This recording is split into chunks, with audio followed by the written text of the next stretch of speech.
this time, we'd like to take this opportunity to send out a huge thank you to our Diamond Level sponsors for the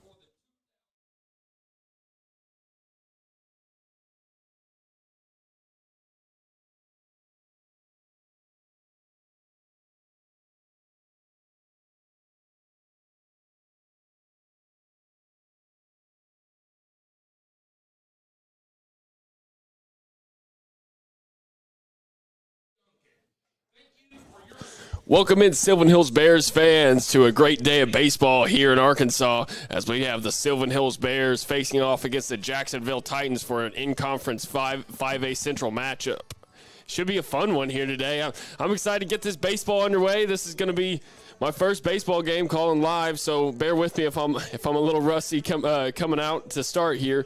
But it should be a fun one. I'm really excited. Sylvan Hills is known for a great baseball program, and just being here tonight is going to be really fun. I agree, and you know what? Baseball's a little bit slower of a sport than basketball is, so I don't think it's going to be near as hard to keep up with as the basketball teams were a little bit sometimes. So.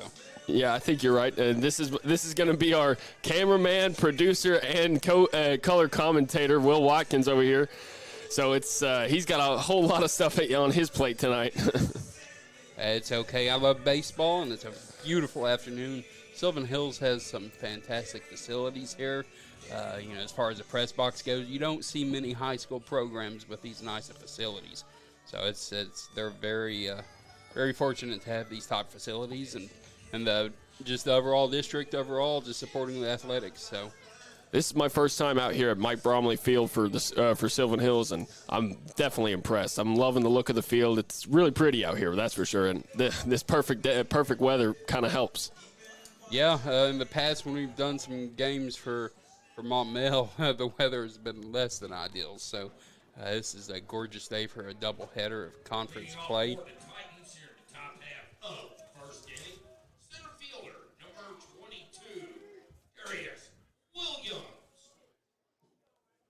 On the mound for the Sylvan Hills Bears is going to be Langdon Mormon.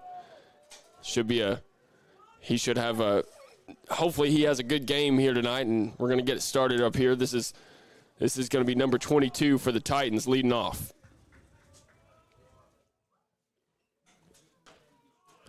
That's strike one right there, catches the outside of the plate. Looked like a fastball.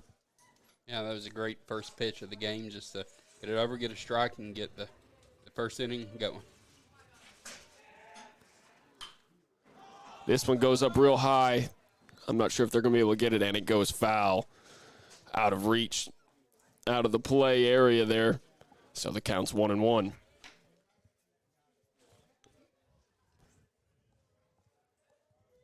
Both of these teams are 3-3 in conference, so this doubleheader is gonna go a long way. I think they're tied for fourth in the conference right now. So. And this one's going to be grounded to the shortstop, and he juggles it, see if he can get it there, and he's not going to be able to get there in time. And just like that, the Titans get a man on first to lead it off. Yeah, that was just one of those where the ball just kind of hopped and ate the shortstop up a little bit. Unfortunate error there for Brody Sanders. He juggled it a little bit, just couldn't get control of it in time. That was going to be a tough throw either way, though, so.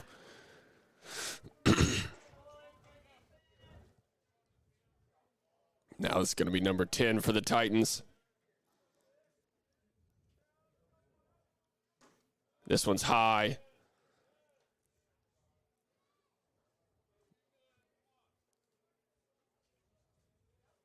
Counts 0-1.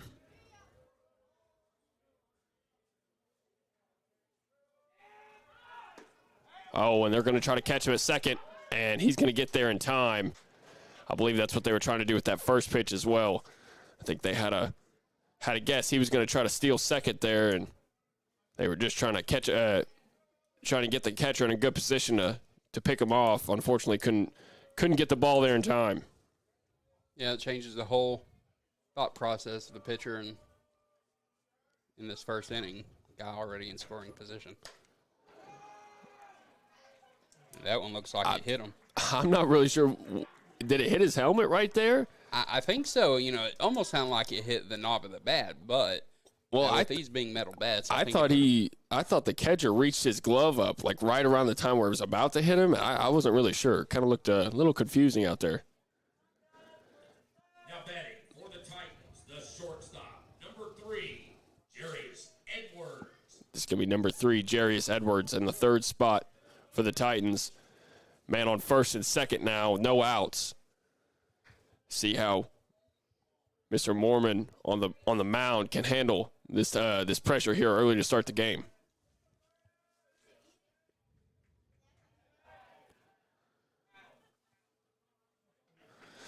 Keeping an eye over there on second, making sure they don't have another stolen base on their hands. Yeah, and it changes everything because now the pitcher's pitching from the stretch and 2 on.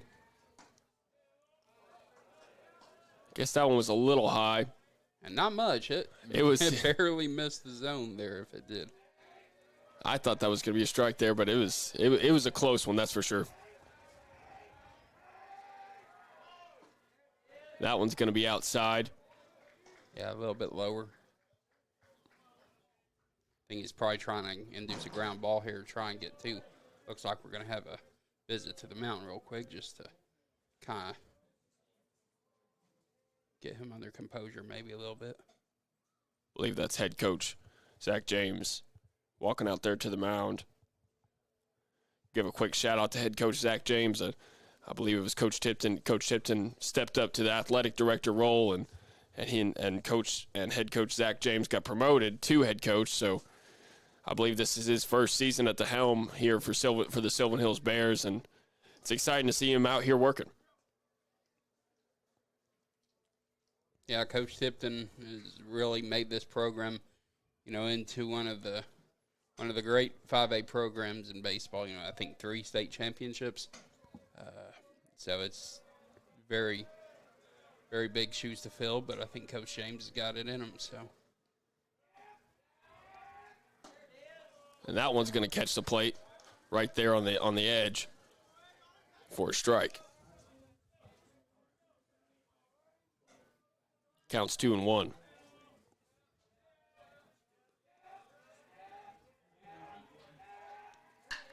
And this one's going to be belted into center field, and it's going to drop down. And that's going to be a base hit right there for the Titans. And now bases are loaded. I will say that's good by the center fielder getting that ball in and not allowing him to score, because I'm sure being the leadoff player, I'm sure he's got the speed to be able to go second at home. So that was good by the center fielder. That was a good arm right there from the center fielder for sure. That was the center fielder right there was Marquez Gooden. The pitcher, number 7, Seth Ray.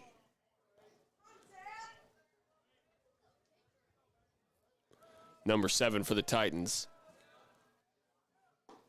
It's going to be right down the middle for a strike there.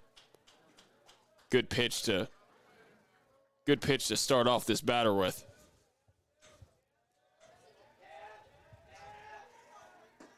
And just like that, it's 0-2. Langdon Mormon is now in a pretty good spot here to try to get the first out of this inning. Strikeout here would be huge. And it is a strikeout. Langdon Mormon with three strikes in a row right there to get this first strikeout of the game. And that's a cleanup guy, and he didn't look like he was comfortable at the plate at all, looking at his pitches. So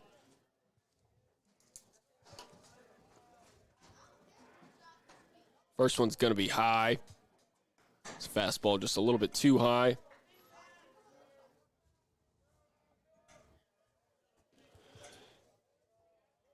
If you're Mormon right now, you're maybe thinking, try to get something low and fast and force a double play. Yeah, or he's looking for another strikeout, get to that second out, so that really any force or any fly ball is going to be your third out to get out of the inning with no earned runs given up. He's going to swing and miss. He seems, ever since Coach has gone out to the mound to talk to him, he seems to really have found more of his composure here. He's definitely got a rhythm to him now. Counts 1-2. Oh, that one was close. It was close. I thought it was going to catch the corner of the zone right there, but I thought it was going to float back up the plate, but it just stayed outside a little bit or inside just a little bit. That's one of those pitches later in the game umpire might give a pitcher. Just not in the first inning. that one's There it is. and just like that, it's going to be a second strikeout now for Langdon Mormon. Yeah, so ever since Coach come out there to the mound, he's gone 2 up, 2 strikeouts, and neither one of those hitters look very comfortable at all. So maybe his composure's back under and pitches are locating their spots. Where'd that miss, Ump? That one's, he's going to say that was a little high, too high out of the zone. So that's going to be ball 1. High once again there for Mormon. So now the count goes to 2-0. The thing here is, even with the bases loaded, you got 2 outs, so just get a ground ball to somewhere in the infield or a pop fly or something. Let's see. That one's going to catch the edge of the zone right there. Also take him striking out the side. Yeah.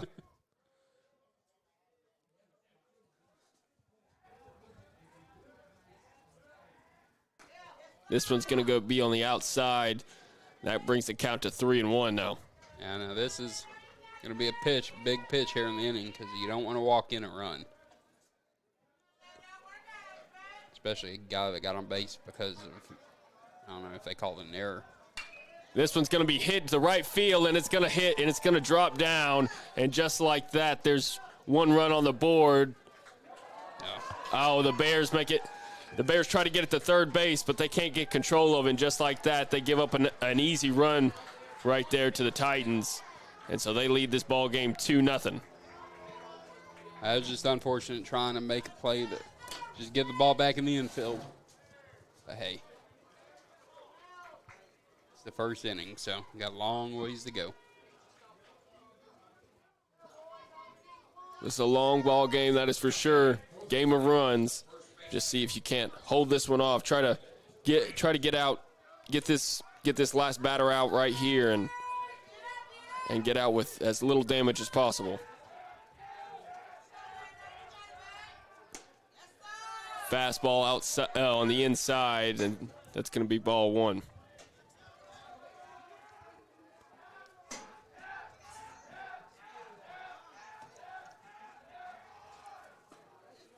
Same spot, and again, that's ball 2.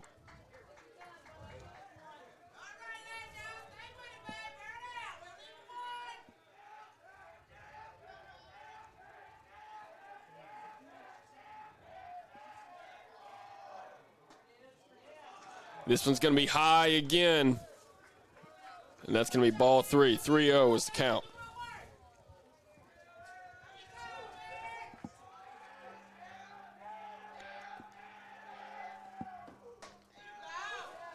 This one's going to get called a strike. It barely caught the inside of the plate right there. And so now the count goes to 3-1.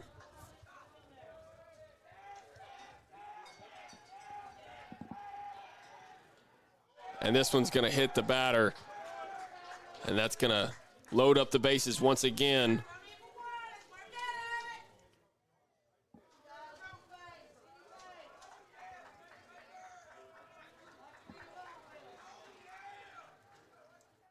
This is not the start you wanted if you're the Sylvan Hills Bears. And it's up to Langdon Mormon to try to get out of this inning with no more damage. Already 2 runs on the board for the Titans.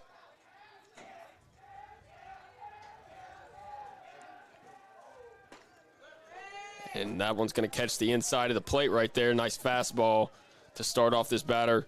0-1.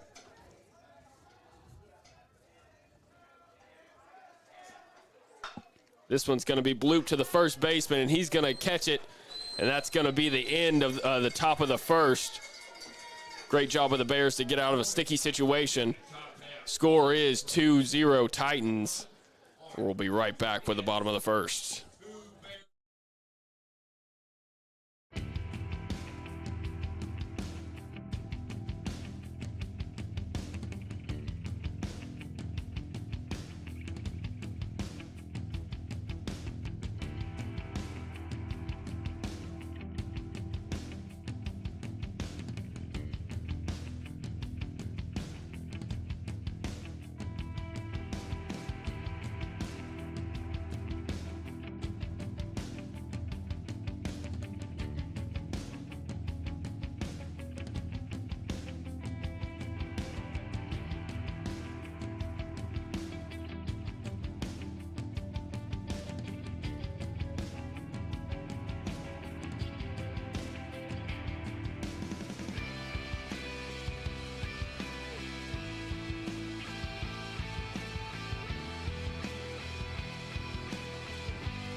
Leading off for the Bears to start the bottom of the first here is going to be center fielder Marquez Gooden, number 1.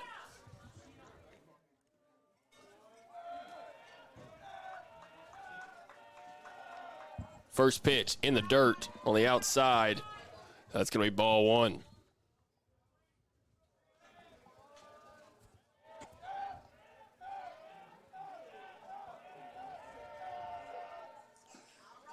On the outside once again, good eye right there by Gooden. Counts 2-0.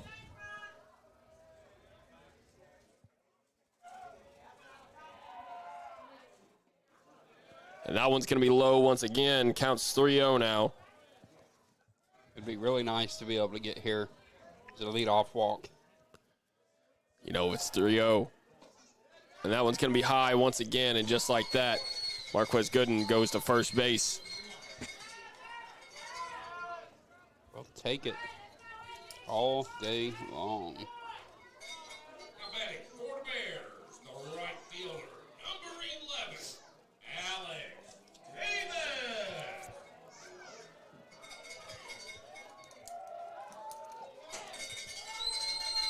Alex Davis now up to bat. And just like that, Gooden is going to get to second as he steals right there. Still going to be a strike, though. It's going to be a strike there for number 11, Alex Davis. Yeah, it looks like if Scorebook Live roster is correct, their pitcher, Seth Gray, is a senior.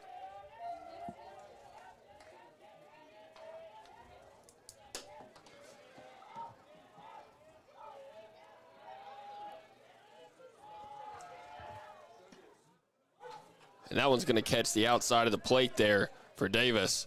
And yeah, he didn't give our pitcher that that ball earlier. And so he's going to be behind now 0-2. You see Gooden up there at second base. He's got a pretty good lead. Yeah.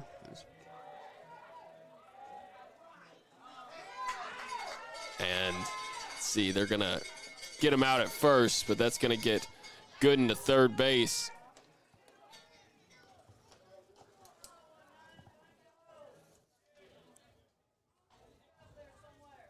Now batting for the Bears, the third baseman, number 19, Caleb Harrison.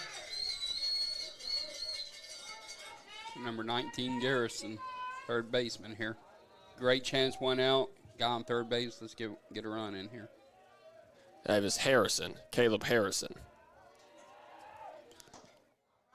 It looks like the infield's playing pretty straight up, so. That one's going to be out on the outside. Counts 1-0.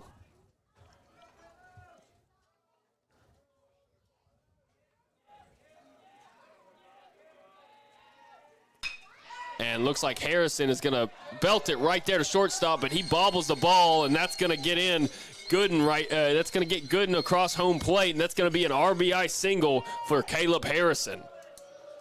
That's nice. Great pieces right there. Hard hit ball, normally shortstop can come up with that, but I think it was just a little bit extra hard there and had trouble gobbling that ball up. Now it's going to be number 9, KJ Battles, at the plate.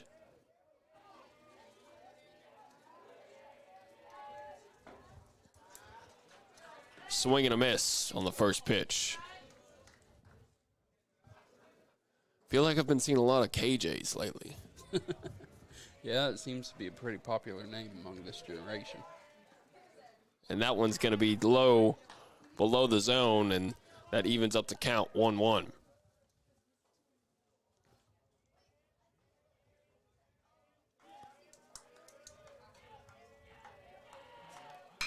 And this one's going to be belted in between, squeaks it in between third base and shortstop. And it's going to get into left field, and just like that, that's a single for KJ Battles. We're cooking. Let's go. 2 on, 1 out. Let's get this ball out of the infield. And got a runner in scoring position. The tying run for the Bears. Possibly get that ball in the gap somewhere. You're going to score a run, tie this game up. So Now number 6, Brody Sanders at the plate.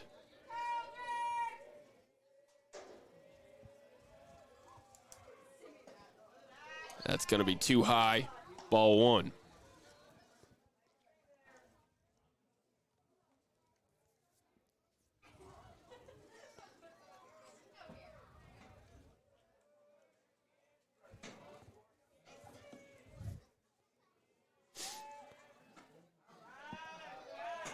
On the outside for ball 2. Sanders is ahead now, 2-0.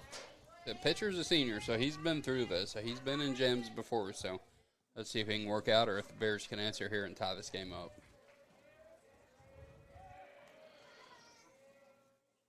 Looks like our batter called time. Sanders calls time, wants to get resituated. Pitcher's kind of staring him down a little bit, so I think he just got a little uneasy there, which I can't say I blame him. In the dirt for ball 3. Counts 3-0 now. So our runners on second base seem to be in the head of this pitcher, whether it been our leadoff guy or the guy that's out there now. He's just been keeping an eye out there, not focusing on the hitter. That one's going to be too low, and just like that, bases are loaded for the Bears as Brody Sanders gets a walk to first. As you see, Jacksonville's coach seems to have a lot of confidence in the pitcher to get out of this because he's not been out there to talk to him or anything. So I think he's letting his senior pitcher ride this out. Is that usually where the umpire stands, in the middle like that, behind the mound? Yeah, because they only have 2 out here. So they've got the home plate ump and they've got him, usually depending on where runners are on base. Okay. When they're not on base, usually over here towards shortstop. I see.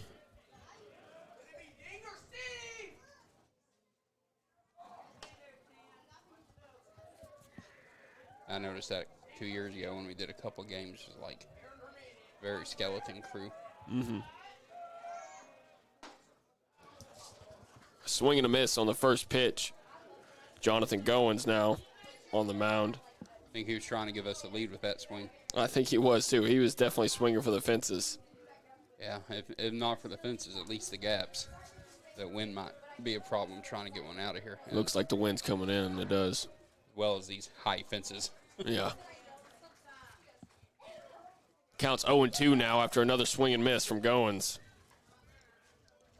Yeah, so now he's going to have to choke up here. 2 strikes. Still only 1 out, so let's try and get something tie this game. Get a little defensive here with this next swing. And that one's low, almost hits the dirt. Count back to 1-2.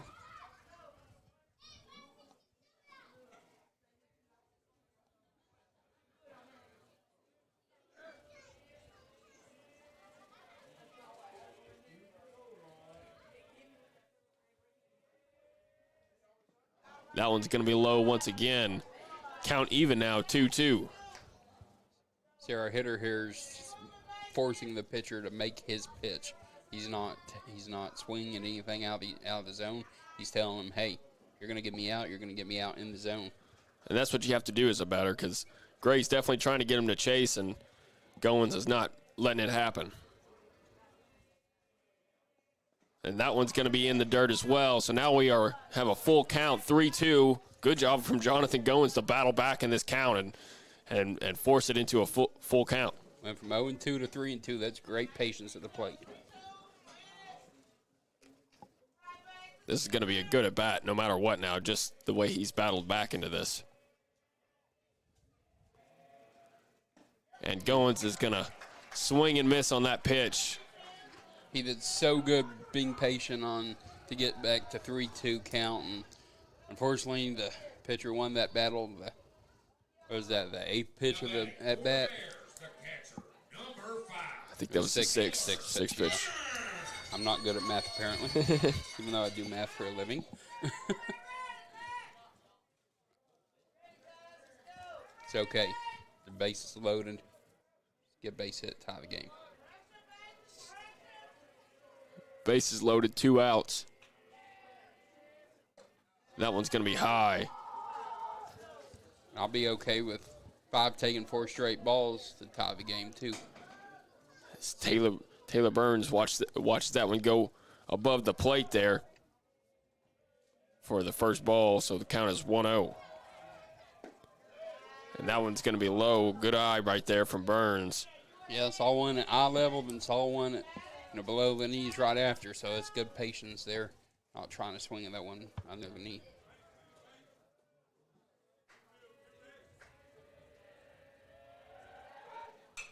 He hits this one real high. Looks like it's popped up, and the catcher's going to be right under it to make the out. Just like that, they leave 3 runners stranded. Score is 2-1 Titans. We're going to take a break. When we come back, it'll be the time for our top of the second.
Welcome back, Bears fans, to the top of the second here. Score is 2-1 Titans.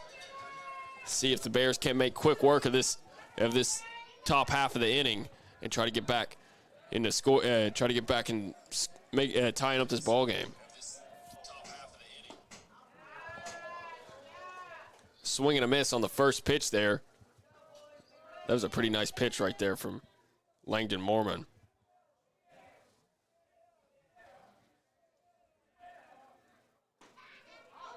Strike 2. He catches him looking. He barely caught the bottom of the zone there. And now he's ahead 0-2. And that's going to be fouled off to the right. That kind of looked like a defensive swing right there from number 2 for the Titans.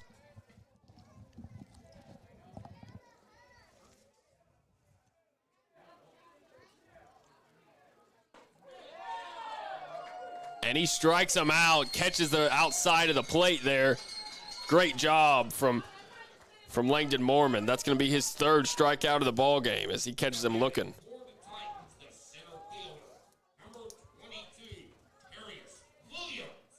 Number 22, Terrius Williams, up to bat for the Titans.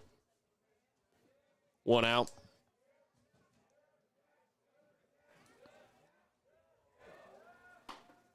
That one's going to be on outside, way outside, and that's going to be ball 1.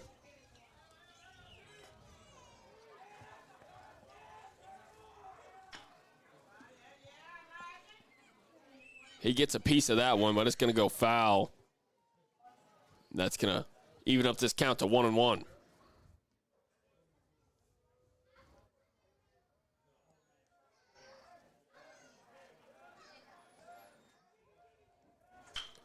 He hits this one, but it's going to go right to the second baseman for an out. And just like that, there's 2 outs in this inning.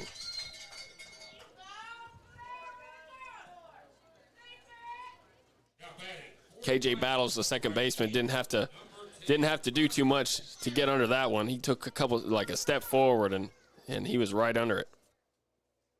Yeah, it was a little flare right to second base, so much better response here in the second inning than in the first with the pitcher.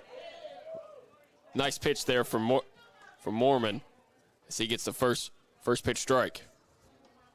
There's just something to be said about the confidence of a pitcher when you get the first batter of each inning. And this one's going to go right to Battles once again, and he's going to catch it for the out. And they make quick work of this top half of the inning. Score is still 2-1 Titans. See if the Bears can't tie it up here at the bottom half of the second.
Welcome back, Bears fans, to the bottom of the second inning here. We got first baseman Braden Head at the plate to lead us off.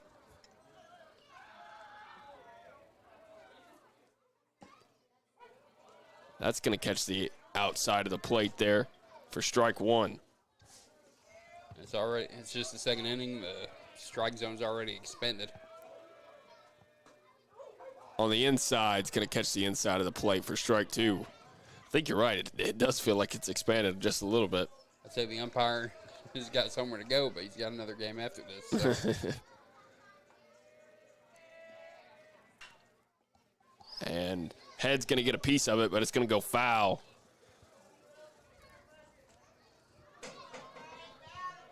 Count stays 0-2.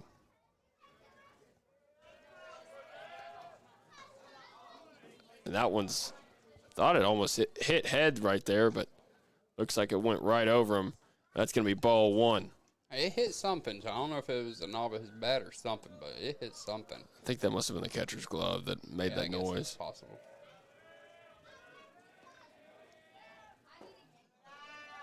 On the outside for ball two. Counts even now, 2-2.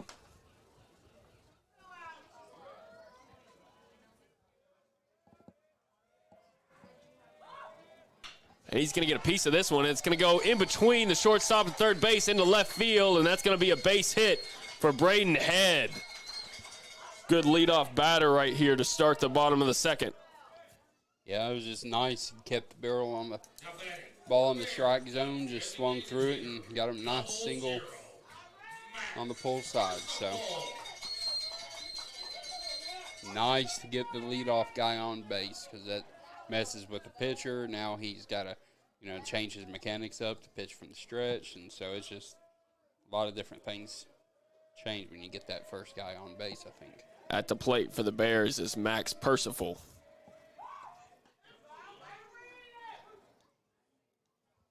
Seth Gray for the Titans tries to catch head off guard there at first, but he gets back in time.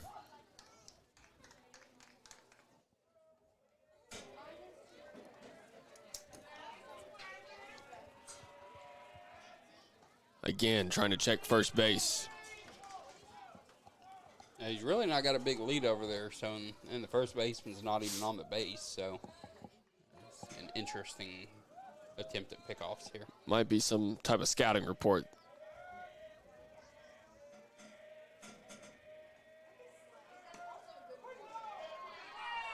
That's going to be strike one as Percival put his bat down for a bunt, but pulled it back. They're going to rule that a strike. Yeah, maybe he bunted through the pitch instead of pulling it back in time. But he gets a second on, I guess, a wild pitch is what they're going to call. Either way, though, that got Braden Head to second, so he's in scoring position now. A 1-1 count or 0-1 count. 0-1. 0-1 tying run on base. No outs. Guy in scoring position already. That's what we like. First baseman's playing up.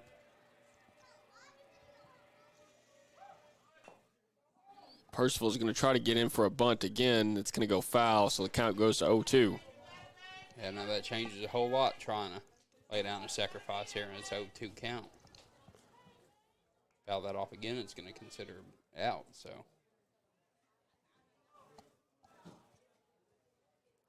I think he's keeping the bat maybe up a little bit too much or, not squaring enough to get that bunt down. Bunting is really an art form. It's a lost art these days, too, with it everybody is. trying to swing for the fences. The way the MLB works and every other league, it basically is a lost art form.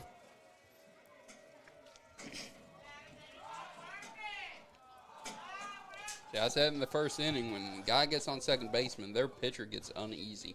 You can just continue to see it. He doesn't like there being a runner on second base.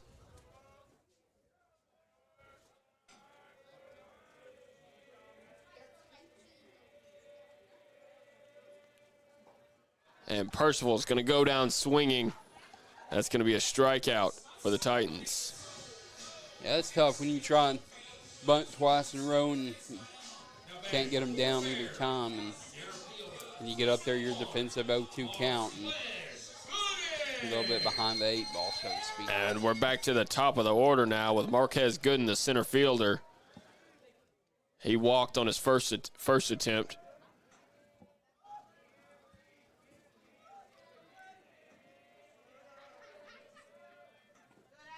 And that's going to be low.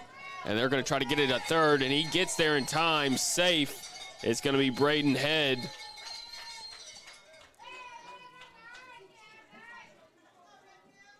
Let me tell you, remembering to move the camera while trying to do color as well. That's tough. Steve said baseball's slow, and apparently I am too, because I can't get it all done, apparently.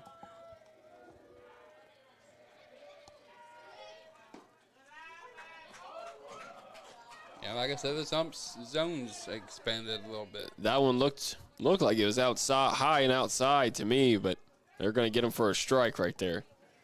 Counts 1-1. And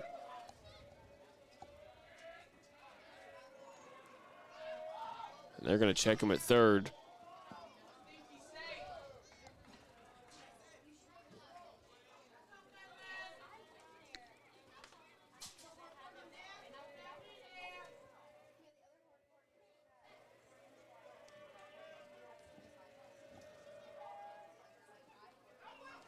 And that one's going to be a wild pitch. Gets past the catcher, and in for the tying run is going to be Braden Head as he takes advantage of the wild pitch right there in the dirt.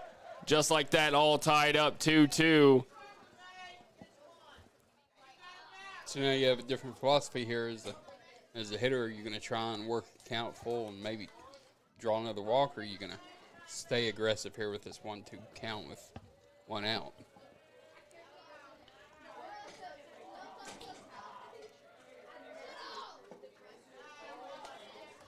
Just a bit outside, and that's going to be ball 2, count evened up, 2-2.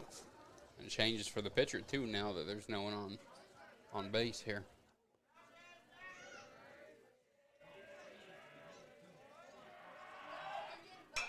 And he takes a hack at that one. It was above the zone, and just like that's going to be a pop fly, easy out right there for the Titans. And that's going to be out number 2. Now batting for the Bears, the right fielder, number 11, Alex. Coming up to the plate, right fielder Alex Davis.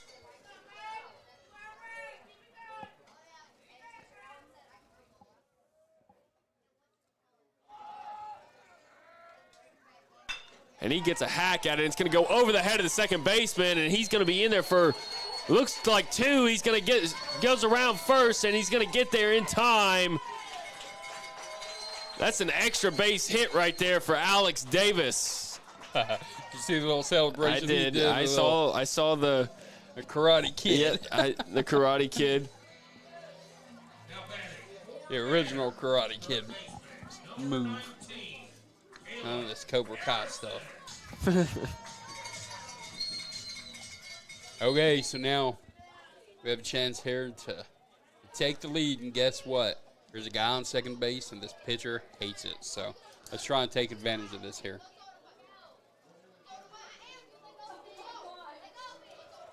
So this is going to be Caleb Harrison, the third baseman. And he's going to swing at the first pitch, see if the right fielder can get back in time, and he can't. It's going to fall down over the head of the right fielder just like that.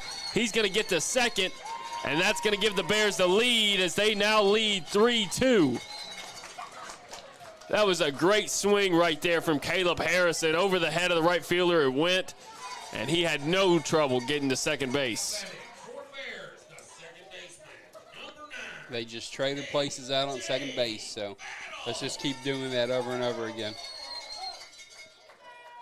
I love when you get 2 straight doubles.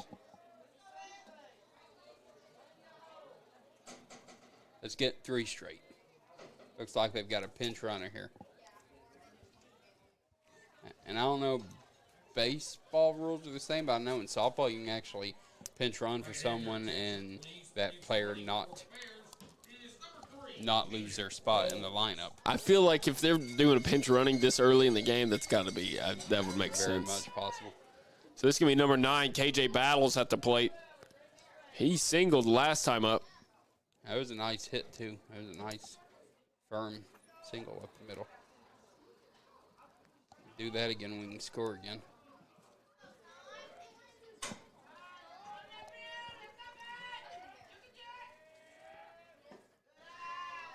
And that's going to be below the zone for ball 1.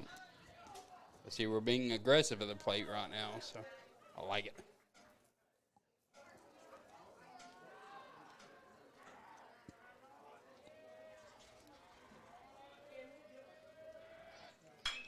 And he's going to take a hack at it, but it's going to go to the third baseman. He can't get control of it.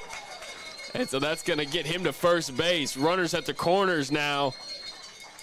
And that's going to be another single for KJ Battles.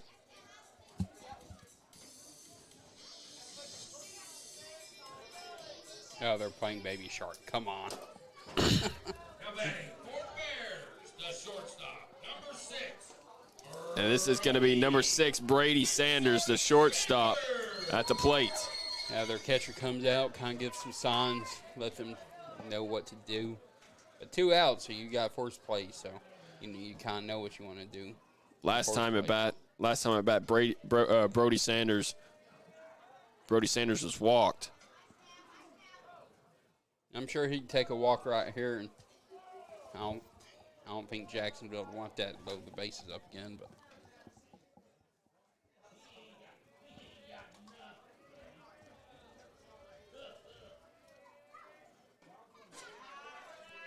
Very inside, but and they're going to try to steal home, and he's going to be caught. He's going to get caught. And that's going to be the third out of the inning. A little trickery right there. That was a little trickery right there from the pinch runner for the Bears. Unfortunately, he gets called out at the plate. That's going to be the end of this second inning. Bears lead it 3-2. We'll be back with more Bears baseball.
So leading off here in the third inning for the Jacksonville Titans is number 3, Jarius Edwards.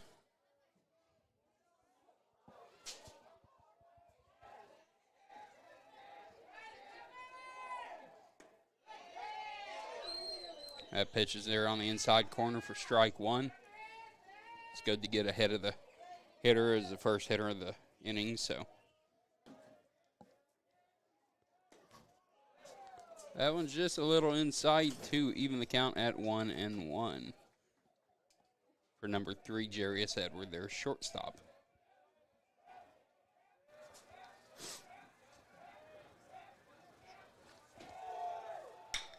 Fastball down the middle is going to be hit to the third baseman, and he's going to get it over to first in time, and that's going to be an out. Oh, they're going to say he was safe. You're going to say he didn't hold on to the ball when it went into his glove. Unfortunate right there for the Bears, and that's going to be a leadoff hit for the Titans. Will they call that a hit, or will they call that an error? I think that's probably called an error. I think you're right.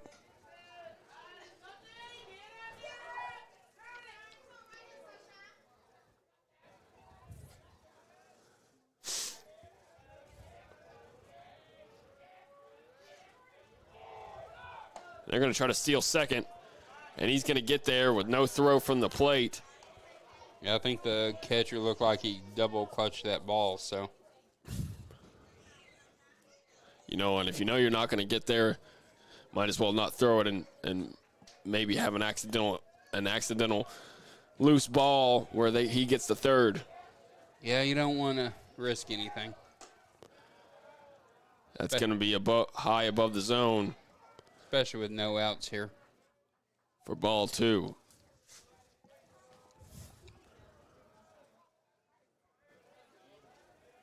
One thing, we don't want to have them tie the game again right after getting the lead. Here we are, 3 straight balls here, though. Counts 3-0.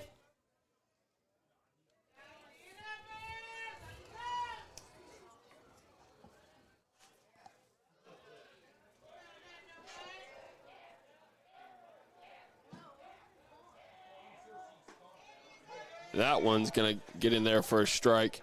Counts 3-1 now for Langdon Mormon. I think that was a you're welcome type pitch from the umpire. And probably there at the very edge of the zone, so.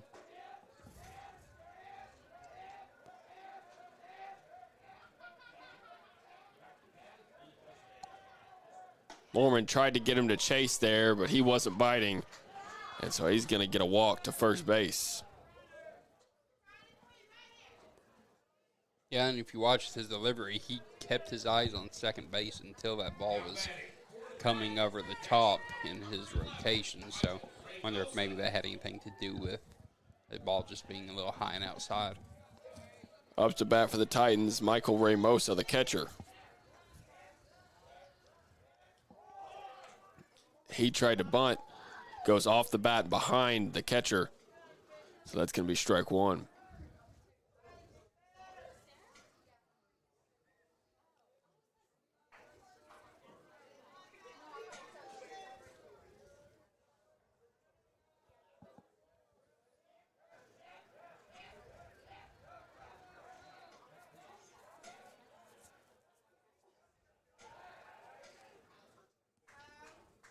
Speaking of baseball, there's some good matchups around the state tonight. You got your UALR Trojans up in Fayetteville to take on the Razorbacks, and over in softball, you've got the Razorbacks traveling to Conway to play UCA. Those are some good matchups. I always loved. I'm not so sure how I feel. You know, I think all the sports should really be playing each other these in-state matchups, and you know, I've been hearing a lot of murmurs lately, and you know, people saying. And that's going to be outside, but they're going to catch him at third base.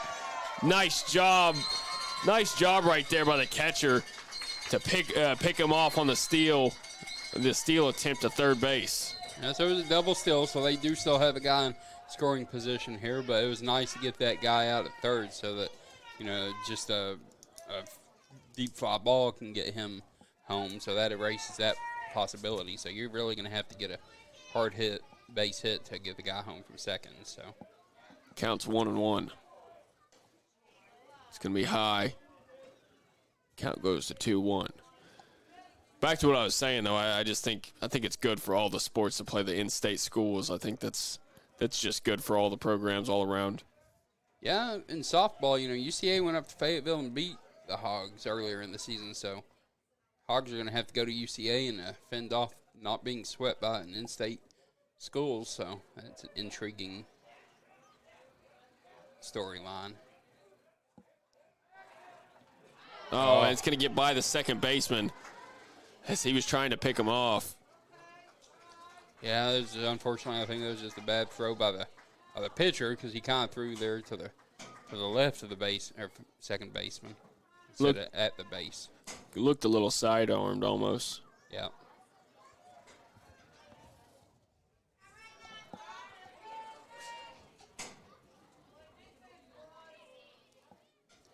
The 2-1 count, 1 out.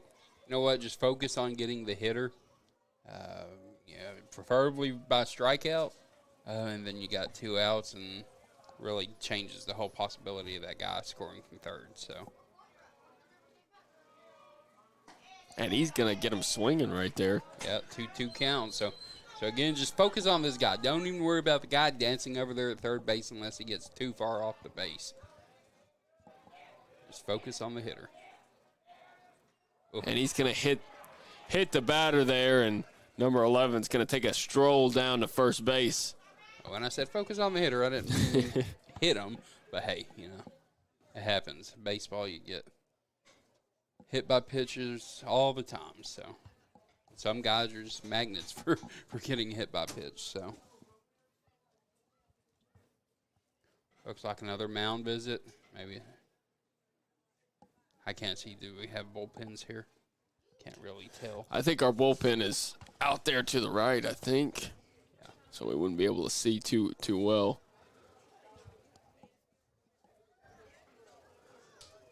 But I think we'd probably see the guys take a stroll out there if they were going to get warmed up.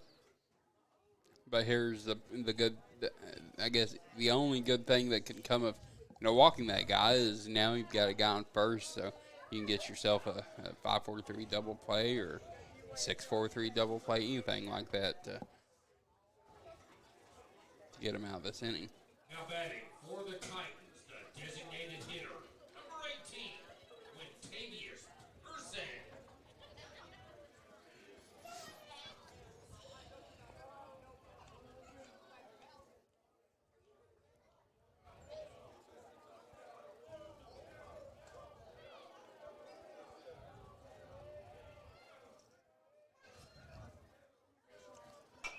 He's going to get a piece of it. It's going to go down that right side line, but it's going to go foul. So that's going to leave the count at 0-1.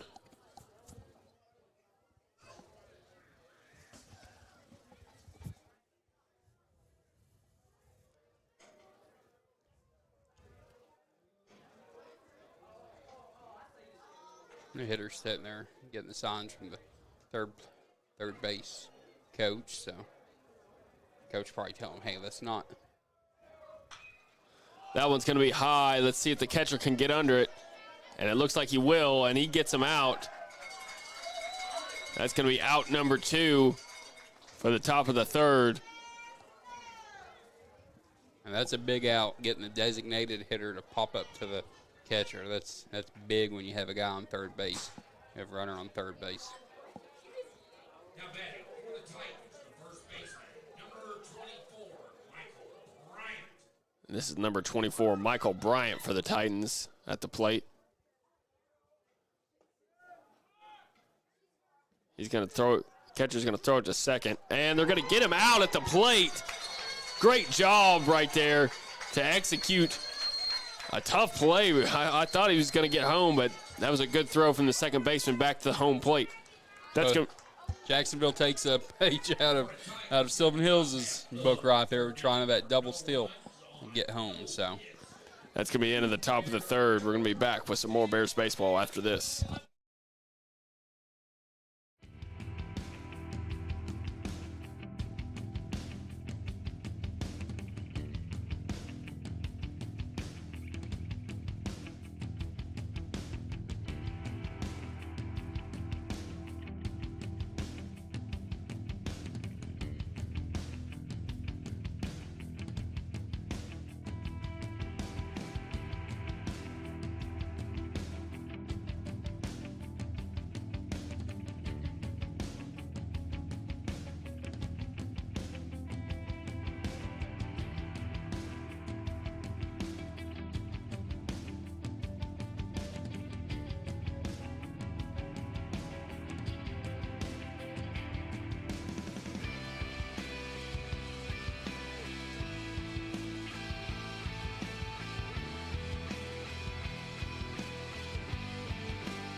Leading off here is going to be the Bears shortstop, number 6, Brody Sanders, getting this bottom of the third inning started. You know, that attempted steal at home really going to help Sylvan Hills keep that 3-2 lead here in the third inning.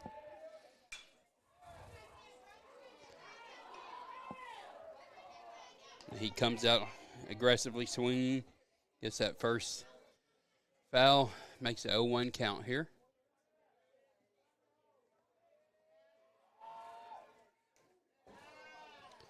That one's just a little bit high, goes over everything, including the umpire's head, and they recover that ball from the backstop there. Pitcher's ready to go already. 1-1 count here on your shortstop, Brody Sanders. And he is going to swing and miss at that ball down and out of the zone to make it a 1-2 count here with nobody out. Here leading off the top or the bottom of the third inning. You're talking about how that's going to be high. Counts all evened up now, 2-2. This pitcher, he's pretty quick. After he gets that ball back, he's very quick and ready.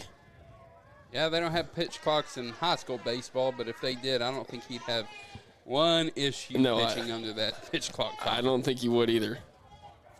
And we like that because that means that this doubleheader is not going to last all night. So we love calling these baseball games, but and he's gonna go down looking for a strikeout. Number 6, Brody Sanders. Now batting for the Bears, the left fielder, number 10. that was just a good pitch by the pitcher. It's right there in that spot where he's a right-handed hitter. You really don't want to swing at that because you're probably going to poke it opposite field and get out. But then again, it's in that spot that ends up being a high strike that you really didn't think was going to be a strike. So it's going to be Jonathan Goins, number 10. He's going to get a piece of it. It's going to get to the shortstop, see if he can beat the throw. And he can't, and that's going to be out number 2 for the Titans. Yeah, really didn't want to come out and allow them to go 1, 2, 3 here in the bottom of the third. So now it's the catcher, number 5, Taylor Burns for the Bears at the plate. let's hopefully he can get some 2-out rally going here in the bottom of the third.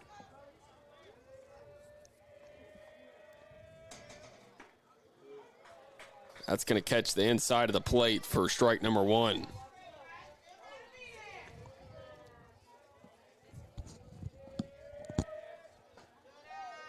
High above the zone.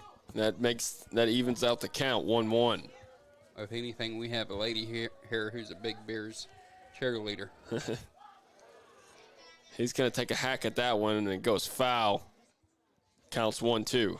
I think they're racing to see who gets the ball first there in the backstop between the two teams. This lady's letting the Bear hitters know good eye or tough luck and good luck next time. And he's going to take a swing and a miss, and that's going to be a strikeout for Jonathan Goins. That's going to be the end of this third inning. We're going to take a break. When we come back, it'll be time for the top of the fourth.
Number 24, the first baseman for the Titans at the plate to start us off here at the top of the fourth.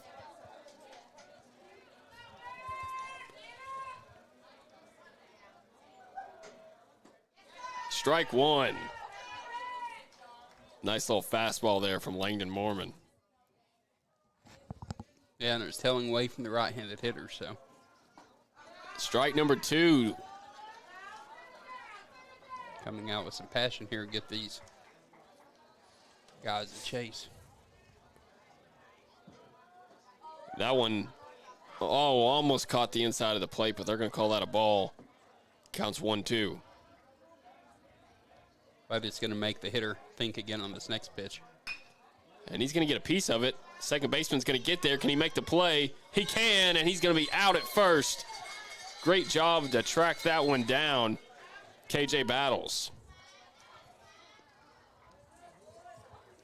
Flash signs of, Jalen Battles. That's the same position and everything. Battles was at short, wasn't he? I had Robert Moore at second, didn't we? I think you're right. You're right. You're right. Either way, they were both vacuums in their position. He's going to get a piece of it. It's going to go into center field, and that's going to be a base hit right there for the Titans. So with one out, they have a man at first. That was just a good piece of hitting. You saw a fastball right down the middle and just poked it right over the pitcher's head for a single right up the middle. So just a good fundamental piece of hitting there.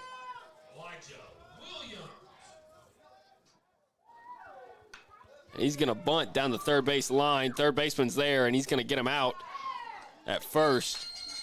And that's going to advance the runner into scoring position at second, but they have 2 outs, and they have 2 outs now. Yeah, so a 1-out bunt sacrifice to get the guy in seconds. I wouldn't have done that. Just, of course, I'm not a coach or anything like that, but you're just thinking you make it 2 outs. Now, if there's no outs, that's a different story, but if you were trying to bunt the guy from second to third with 1 out, I understand that a little more. But from first to seconds, not my greatest. But, hey, you know what? We're Sylvan Hills fans, so anything to help the Bears, I'll be okay with it. Looks like they're going to pinch run here. Number 27 is coming out to pinch run. So I'm wondering, how many pinch runs do they get in a game? Maybe unlimited. I don't know. I'll have to ask. Maybe if I can catch Coach James in between this doubleheader, in between the first and second game, maybe I can ask him. Yeah, you only get 15 minutes. So I don't know that he'll be able to talk very much. And that's going to catch the outside of the plate for strike 1. I am glad they don't give 45 minutes between games like in a college doubleheader. Strike 2, gets him swinging, counts 0-2. You know, these guys are young. They can handle back-to-back real quick ball games. Oh, definitely.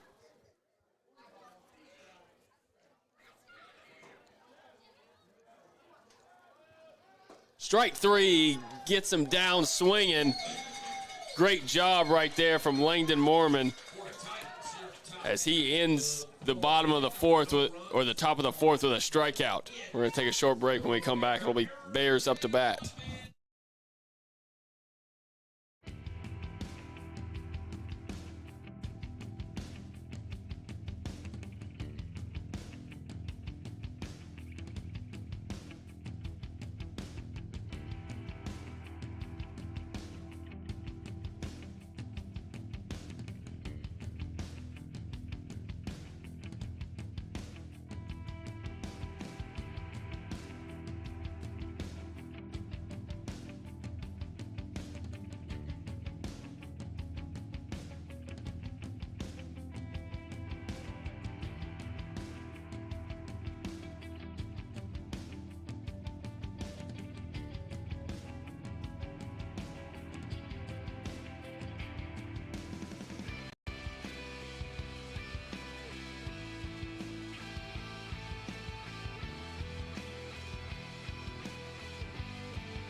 Welcome back, Bears fans, to the bottom of the fourth inning here. We're halfway through. Score is 3-2 Bears. And up to the plate is going to be Braden Head. He singled last time up. See what he can do here.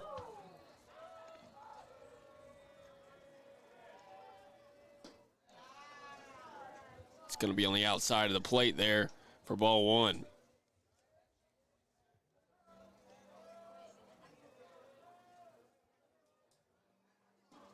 Right across the plate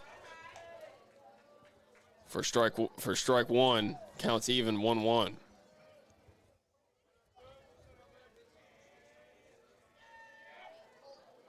Fastball right into the back of Braden Head, and that's going to send him to first. Yeah, it's not ideal. Was it 3 of the 4 innings Jacksonville's had their leadoff guy on? First inning was by an error, and here in the fourth, I'm sorry, the Bears are batting. I'm just going to shut up. So this is going to be the DH, 0-0, Max Percival. He struck out last time at bat.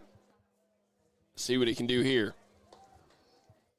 I think they were doing this the last time he was up at bat too, trying to get Braden Head at first, trying to pick him off. They must have saw something in the scouting report that he likes to steal bases, I'm guessing.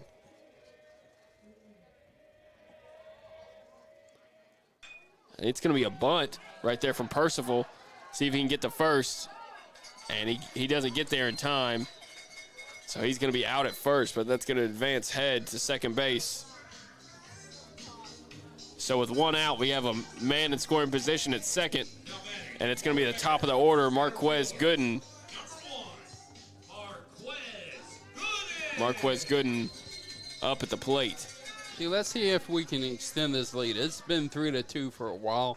We fought off Jacksonville a couple times in the last couple innings from time this game. So let's go ahead and give us some insurance runs here halfway through this game.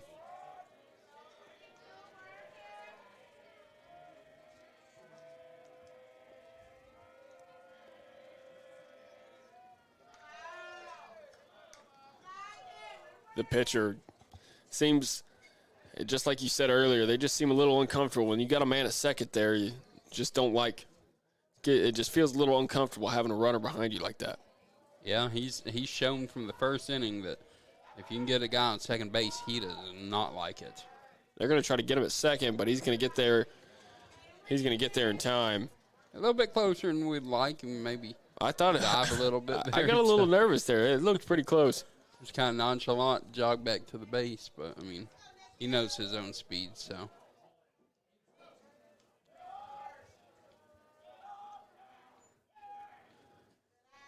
And that's going to be in the dirt for ball one.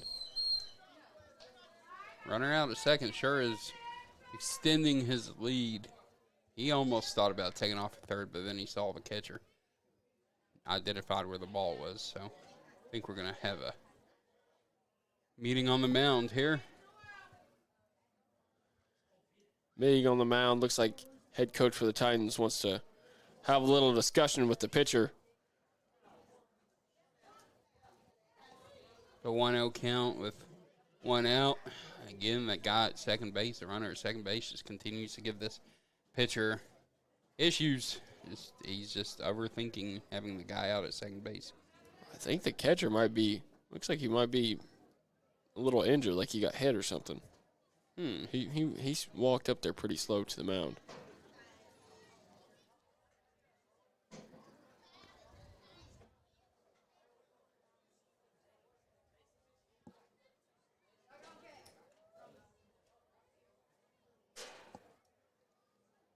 Is there an airfield around here? You see all these planes? Yeah, the North Little Rock Airport's somewhere around here. Because I remember in football season when Valerie and Pat were distracted by the air show. Yeah. So I think the North Little Rock Airport's just a couple of roads before we're off JFK. Well, we got a flyover right there if you see that plane. Yeah, there's a little twin engine. Mm-hmm.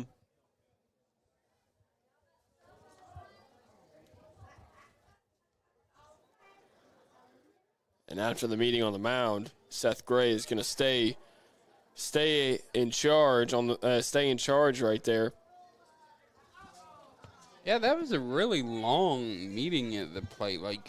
And the umpire was out there the whole time, so it's not like he was just trying to, hurry up the meeting. It was very deliberate. I don't know if they're trying to get someone warmed up down in their bullpen or what, but that was just very slow, long meeting. It's going to be outside for ball 2. Counts 2-0.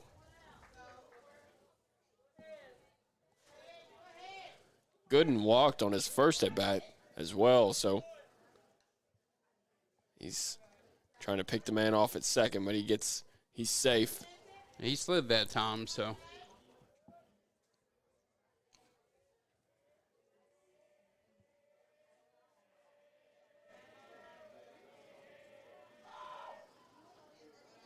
That's going to be outside once again.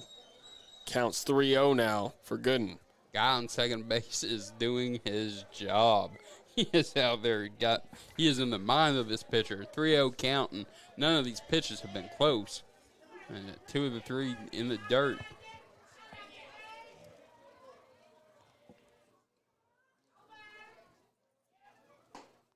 And it's going to be high, and that's going to be Gooden's second walk as he's going to take a trip to first.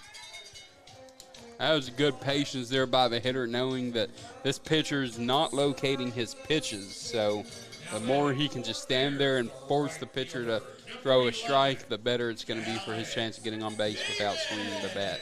And now it's going to be right fielder Alex Davis. He doubled the last time up at bat. We take it 4-2 lead if he doubles again here. It looks like he may be scoring to punt, but no. It's going to be, man, that was a nice, generous, high strike. Inside, too. It was super inside. I thought I was going to hit him there for a second. So the count's 0-1. And he's not super up in the batter's box or anything, so. Oh, and that's going to get away from the catcher in the dirt. And just like that, runners advance to third and second. So you got 2 men in scoring position now. And Alex Davis has a count of 1-1 with only 1 out. See, now a base hit can make it a 5-2 game. Really change the complexion of this game, so. There's a 1-1 count.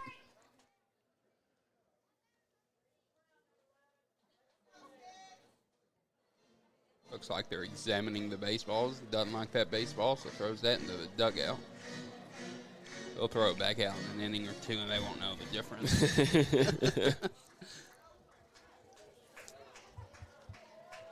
Now, hey, base hit here can really change the complexion of this game, so. The pitcher's not confident in the pitch the catcher's calling either, so. He's going to take a swing at it, but it's going to go right to the glove of the first baseman. But that's going to be Braden Head who gets across home plate, and that extends their lead 4-2 now. Yeah, 4-2. And runner on third base. Moves up on the ground out there. Runner scores. Third baseman, number 19, Caleb Harrison. Productive out. Makes it a sacrifice, so. Now we've got number 19 in the bat. Number 19, Caleb Harrison, the third baseman, with Gooden on third, 2 outs.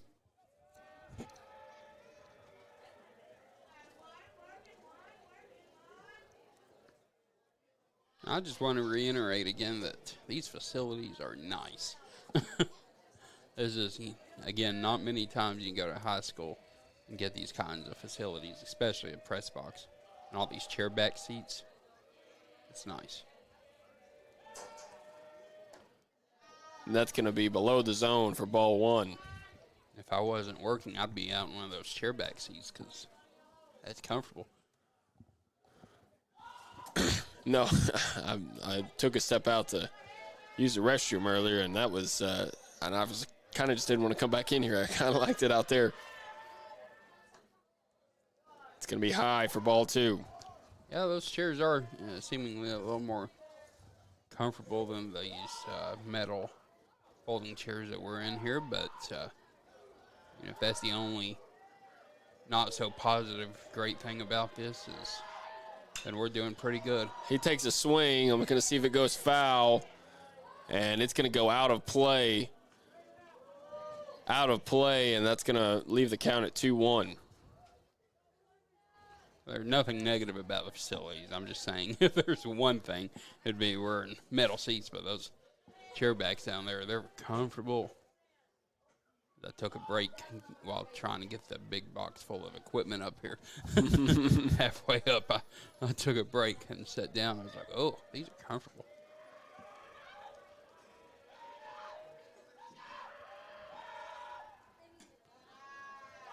Outside for ball 3, counts 3-1 now. Caleb Harrison is not making it easy for the pitcher, Seth Gray.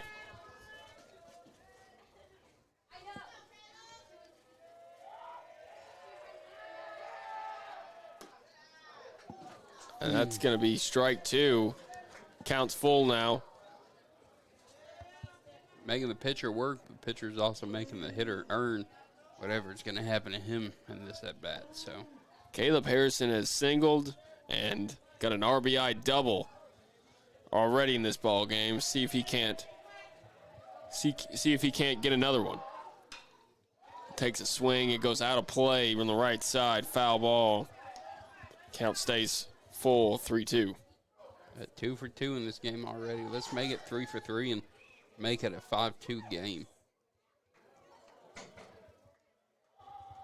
The flag's not moving, so there's not really any wind to speak of. And he's going to miss it, but he's going to try to get to first. Can't get there in time. He's going to be out. So they leave a runner stranded there. But they do extend their lead 4-2. And that's going to be the end of our 4th inning. When we come back, it'll be the top of the 5th.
Welcome back, Bears fans, to the top of the 5th inning here. Bears lead at 4-2. We have Langdon Mormon still on the mound. He's racked up quite a few strikeouts. I believe he has 4 already here today. Now, these Jacksonville hitters are pretty aggressive, so they're coming up swinging. They're not really taking a whole lot of pitches here, so I think his pitch count is fairly good too. High for ball 1. That evens up the count 1-1.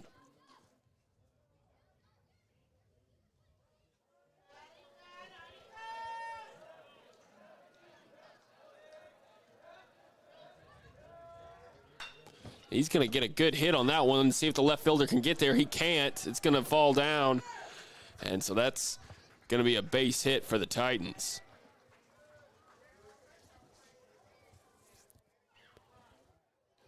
And now I can say what I was saying last inning is, seems like the Titans are getting a lot of their leadoff guys on base. Edward. I know the first, third, and fifth for sure. That was a good was a good job by the left fielder to not let that stretch into a double. I think that. Yeah, and I think also part of it was the hitter wasn't too sure he was going to try and turn first and make it a second. So he wasn't sure if it was going to be caught or not. It's going to be strike one.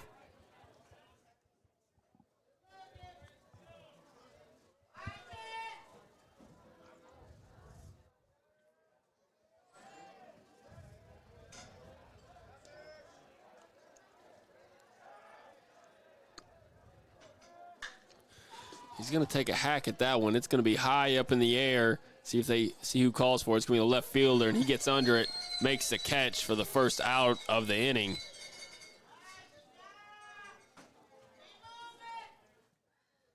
Now batting for the Titans, the pitcher, number 7, Seth Ray.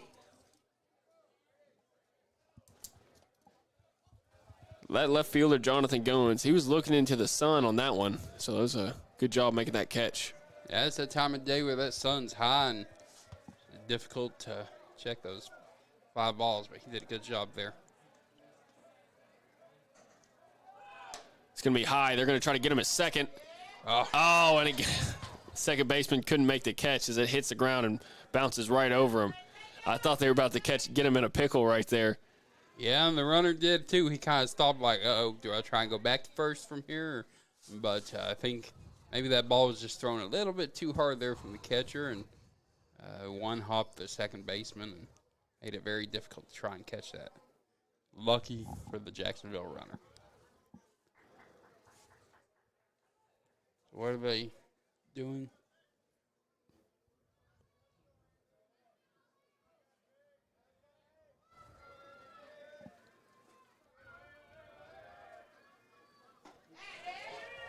That's going to be first strike for this at bat. Count goes to 1-1. 1 out, man at second for the Titans.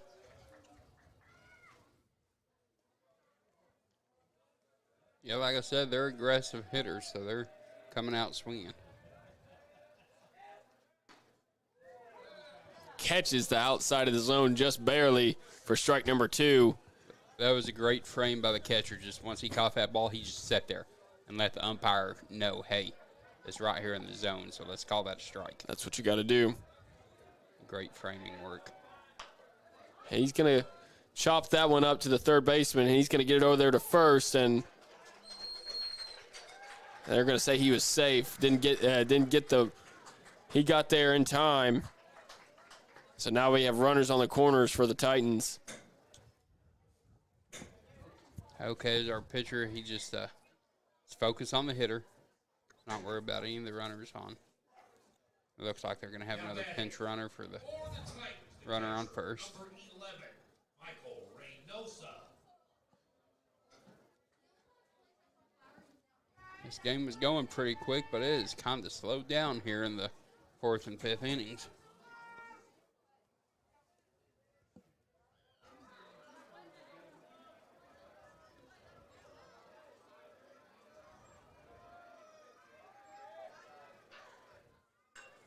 For a bunt, catch it. And Mormon's There gonna you catch him as the bunt went high up in the air, and Mormon was able to get under it.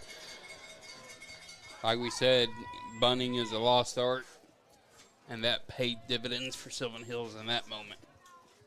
That was a good reaction right there for the pitcher, Langdon Mormon, to get under it. Yeah, I didn't know if that ball was going to be out there for the pitcher to catch or if that was going to be something the catcher runs after, but great reaction by the pitcher.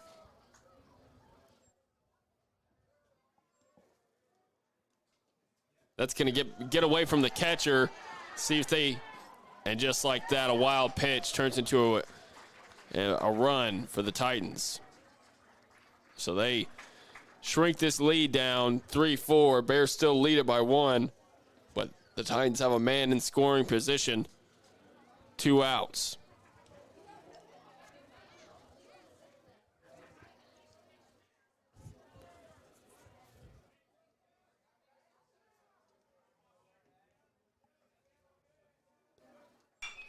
And he's going to get a good hit on that one. And it goes over the head of the shortstop into center field. Center fielder's going to try to get it to home, but it's not going to get there in time. And just like that, the Titans have tied it up 4-4.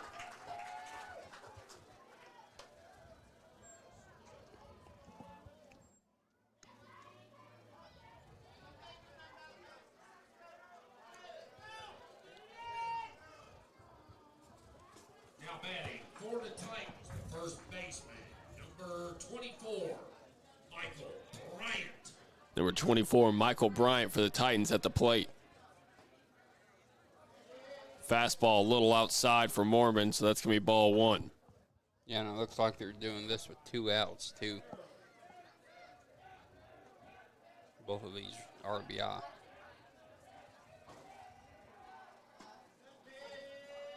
Strike on the inside right there to even up the count 1-1. Yeah, this hitter's kind of toward the front of the batter's box, so it may have seemed a little inside to him. But Swing and a miss for strike 2. Counts 1-2.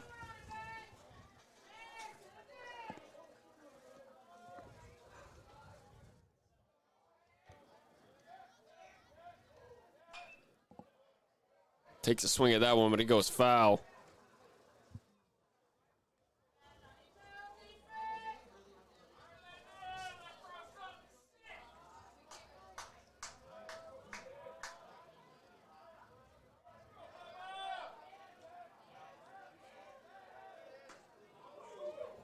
On the inside of the plate for ball 2. Count evens up 2-2. that hitter's such up at the front of that batter's box that that ball wasn't too far off the plate, but that almost hit him. Strikeout, swinging right there. Great job to end the inning for Langdon Mormon after taking some damage. That's going to be the end. That's going to be the end of the top of the 5th. When we come back, it'll be Bears to bat.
Welcome back, Bears fans, to the bottom of the 5th inning here. All tied up 4-4.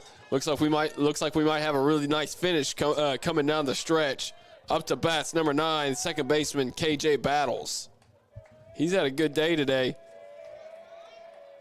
He's had 2 singles so far in this ball game. And he's made some good plays over at second base as well. He has. On the inside, ball 2, counts 2-0. If he can get on base, that's going to help us take the lead exponentially better. Oh, and he's going to take one right to the head there. He falls to the ground, hopefully. And that's why they wear helmets, and he stands back up and gets out there to first. Yeah, you had mentioned between half innings to look like there's some, maybe some speed coming off of the fastball of this pitcher after, 4 innings. And I think maybe that probably helped it not hurt as much. It rung his bell a little bit, but maybe not as much as if it would have been a first inning fastball to the head. But good to see him pop up and get down to first base. Shortstop Brody Sanders up to bat. He has a walk and a strikeout so far in this ball game.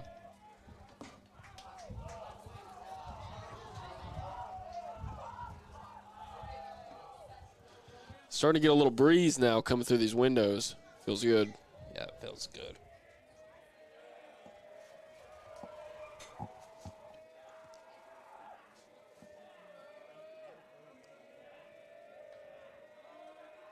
Sanders looks like he's squaring up to bunt. And he pulls it out, and that's going to be ball. That's going to be a ball as KJ Battles gets it up to second. Now he's in scoring possession with no outs. Yeah, he was running on that pitch as it was, and so the catcher didn't even have a chance of throwing the ball. And that was a good choice by the catcher just to get the ball back to the pitcher.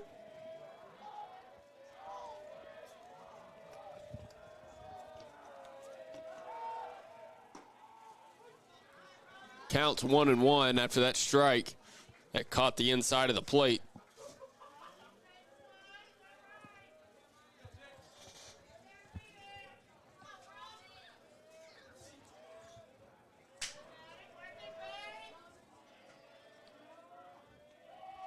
Sanders squares up to bunt, and he bunts. And they're going to get him out at first, but that advances KJ Battles to third, and so they are not far away from a lead now. That was good fundamental baseball. You get the stolen base on the first pitch of that at bat where the catcher had no chance of getting Battles at second base, and then just a great bunt right there, stop between the pitcher and catcher to get him over to third base. So that's how you manufacture runs in baseball. Looks like the catcher wants to switch gloves. He threw his glove to the dugout. Not sure what went wrong with his glove, but they've got him a replacement right now.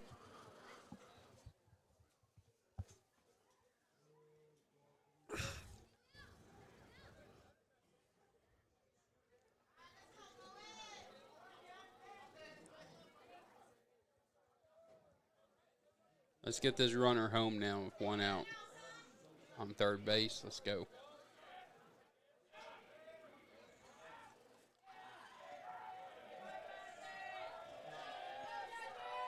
He's got his bat on his shoulder, just waiting on the pitcher to get in the stretch. He takes a swing at it, but it goes foul. Yeah, I think that was just he was in the mindset, I'm swinging no matter where the ball is, and that ball was way inside and down, and just barely chipped it to go foul behind the plate. 1 out, man at third, counts 0-1. You think he tries to bunt here? I don't think so. If he didn't try to do it that first time, I don't think he's going to. Maybe if he can get in a good 2-1, 3-1 count. See if he may try. That ball evens up to count 1-1. See if he can push it to the first base side.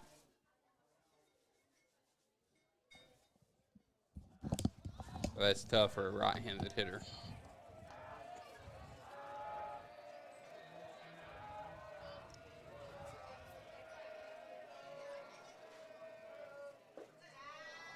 And that's going to be on the outside.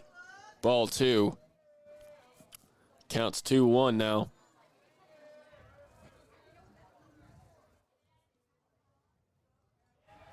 This is a great opportunity here to take the lead back. So let's do something here. He calls time. Pitcher was taking just a little bit too long. And you notice we said earlier in this game, this pitcher is really moving fast. But in the last couple of innings, as he's thrown more and more pitches, he's really slowed down his delivery. Goins takes a swing, but he misses it.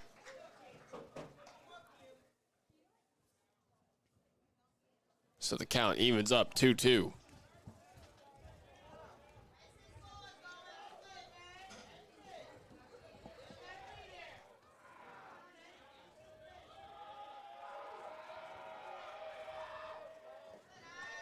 in the dirt for ball 3. Counts full now, 3-2. If it's coming to a battle of pitch count, I believe the Titans got a higher pitch count right now, as Seth Gray has had to battle with some tough at bats from these Bears. And he swings and misses for the strikeout. So that's going to be out number 2. Man still on third, but with 2 outs, you're going to need a base hit or a walk or a base hit to get him across home plate. That's Taylor Burns, our catcher. Now the infield kind of moves back into more normal playing depth. They were all in there with 1 out, so. Strike 1 gets across the plate. Count 0-1.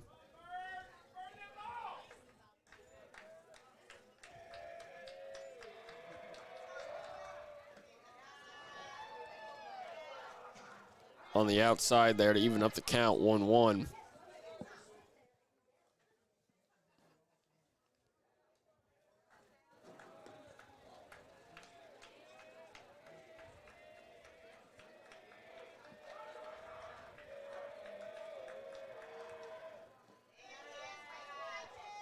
Ball's low, and so now the pitcher's behind 2-1.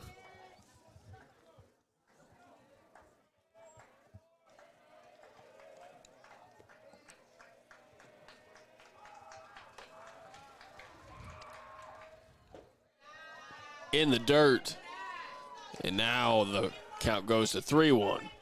3-1 with 2 outs. Pitcher's wanting to get out of the inning, but 3-1 count's not in his favor, so see if Burns can do something here.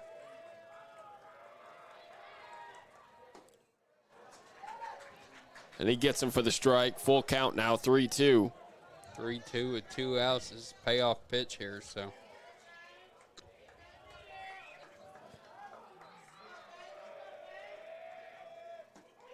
And he gets caught looking for the strikeout, and they leave a man stranded at third. Ball game still tied 4-4. That's going to be the end. That's going to be the end of the 5th inning. When we come back, it'll be time for the 6th.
Welcome back, Bears fans. We're all tied up in the top half of the 6th inning here, 4-4. Langdon Mormon still on the mound for the Bears, and he's going to get strike 1 to start off this at bat.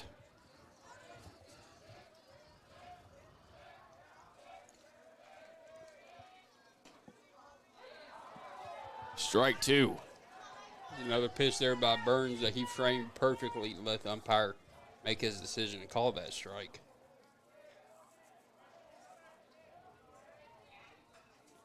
And that's going to be foul behind the catcher. Count stays 0-2.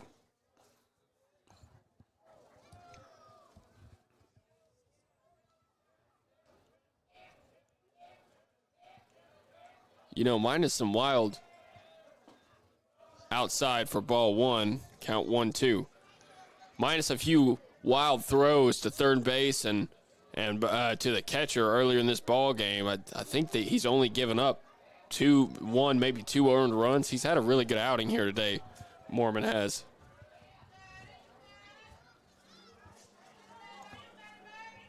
Yeah, the 4 runs that Jacksonville scored has not all been on him, so it's a team game and you pick each other up. So, but no, I think he's had a very, very serviceable, good outing today. And he's going to get a swing and a hit right there into left field. That's going to be a base hit for the Titans.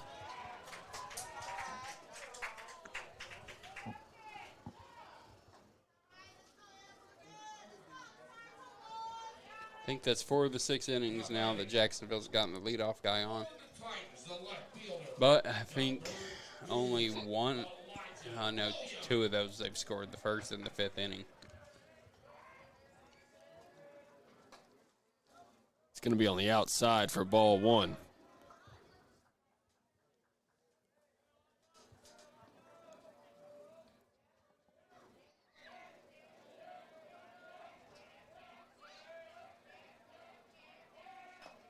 He's going to bunt, but it's going to go behind the catcher. Count now 1-1. I've seen a lot of bunting attempts in this game today. I was wondering if that was if it was a little unusual how many bunting attempts we've seen. I haven't seen too much high school baseball this year or the year before, so I'm not really sure if that's very normal.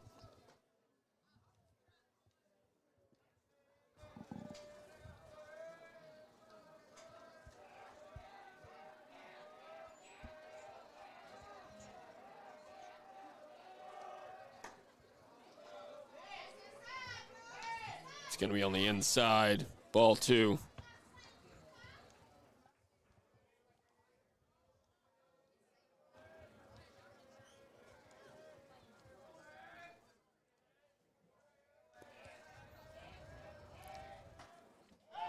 He's going to try to catch him at first, but it gets behind the first baseman.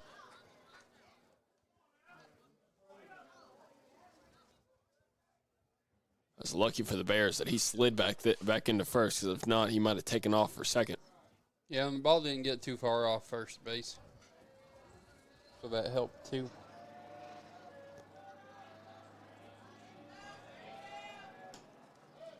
It's going to be on the outside, and that's going to be a walk for the Titans, as they have a man on first and second and no outs now.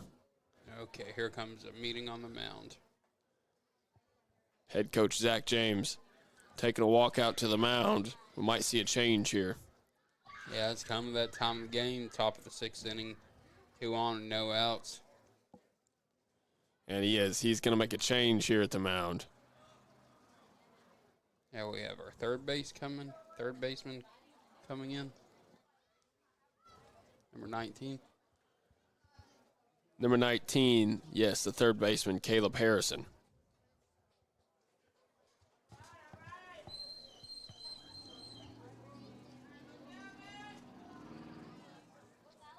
The thing is, coming from a position play, his arm's been active in the game, so it's not going to take as much as far as warming up to go.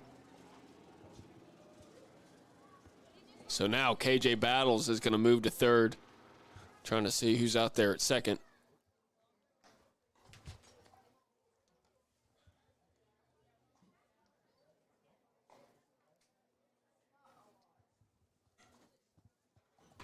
Is that 12? It looks like 22 or 23. I can't tell. Let's just zoom in and see if we can see. Hell, out of focus.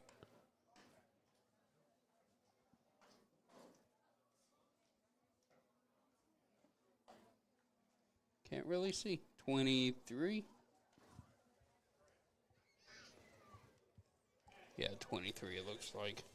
That's going to be Jashawn Cornish at second base.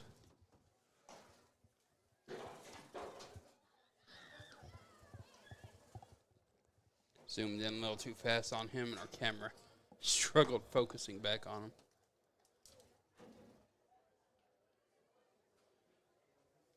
I'm definitely not a cameraman by trade, so my bad.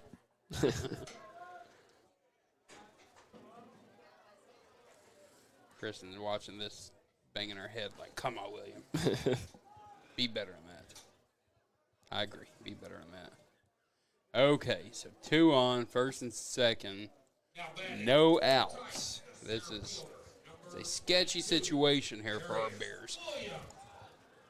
A tied game here late in the game. Outside for ball 1. Might take a few pitches. That was a quick warm-up for Caleb Harrison moving from third. And coming in a stressful situation, too, here with 2 on and nobody out. And he gets him to swing and miss there for strike 1. Count evens up 1-1. He's got a live fastball. Of course, we don't have a radar, but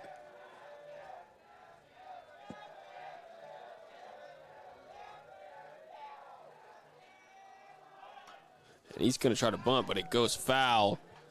So that leaves the count at 1-2. yeah, puts Harris in a good situation here.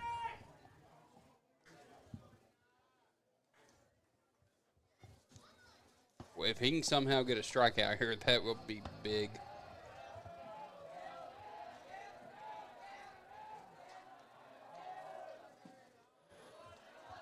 And he goes in the dirt, evens up the count 2-2 now. Good with a hitter, not being fooled on that one, laying off on that. Kudos to him for that. You know, fly ball here or strikeout would be great. If you're Harrison or head coach Zach James, you want to see him get an out here to start his stint on the mound and give him a lot of confidence as well. Outside, couldn't get him to chase. We got a full count now, 3-2. Sticky situation.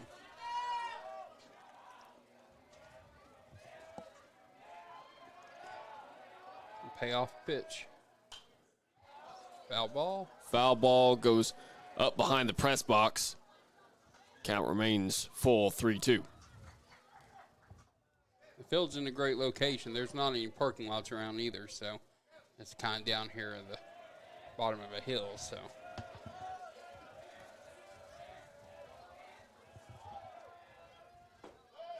Oh, where did that miss, I guess it was down and out.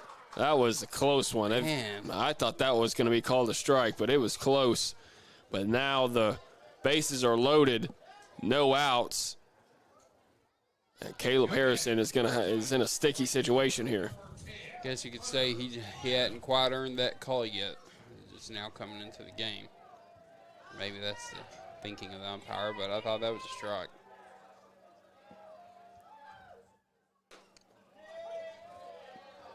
That one's going to catch the edge of the plate there for strike 1. He just be consistent. I thought that one was probably a little more inside than the last pitch was. I thought so too. But you know what? I guess make-up call, but it doesn't matter now. That's a foul ball, right?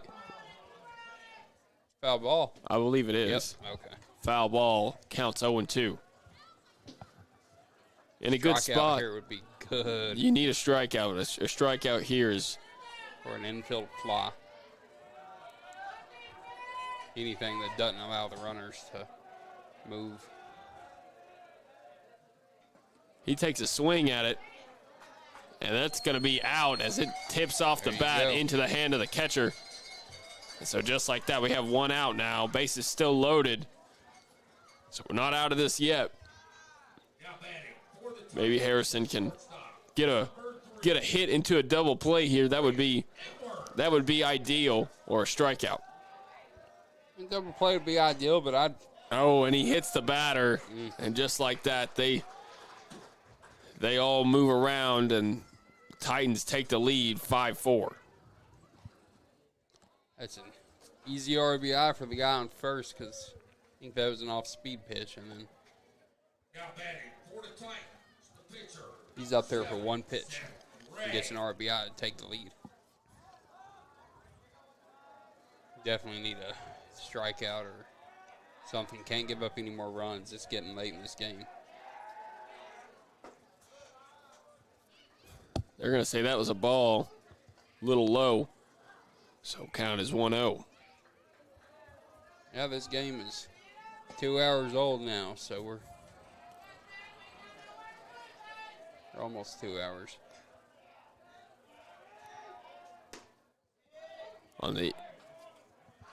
That's going to be strike one. Looked Okay. looked a little inside for me, but Yeah, again, that benefits our pitcher. But here's the thing. You've got to be consistent because these pitchers don't know what your zone is if you're not consistent. And he's not being consistent right now. The pitchers almost feel like they have to throw the ball straight over the plate to get a strike call, not knowing what the zone is. But I think in the second game, the umpires will flip.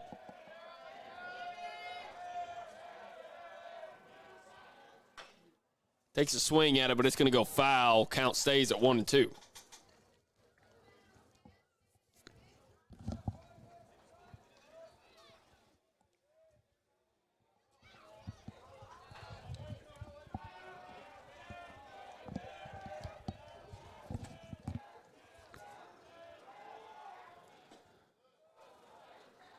That's low and inside. And that evens up the count 2-2.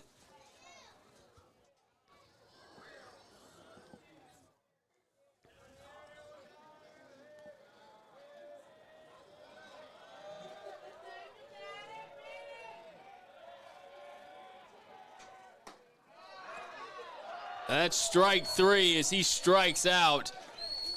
Caleb Harrison gets his first strikeout of the ball game. And the hitter's walking back to the dugout shaking his head, and, hey, we feel it. We feel that because it's been inconsistent with the zone tonight. So, Number 11, Michael Reynosa. 2 outs, bases loaded.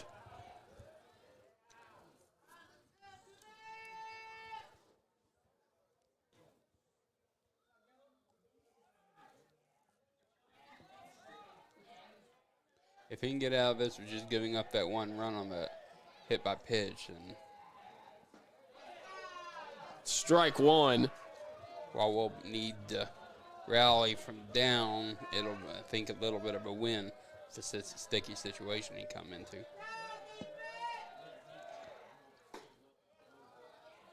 Low and outside for ball one. Count evens up 1-1.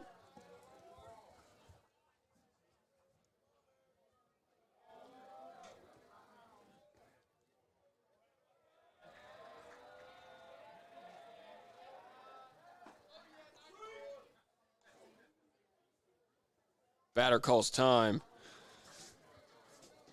Yeah, a little late there, but pitcher's already in the wind-up, so he says, I'm going to finish this throw.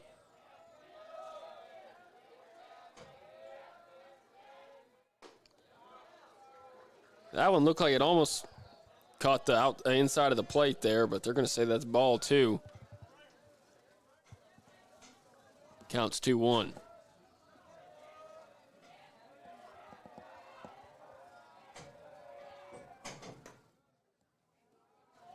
Outside for ball three.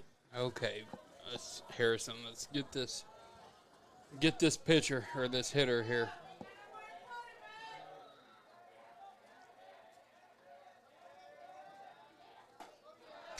Gets him to swing and miss, and now we got a full count, 3-2.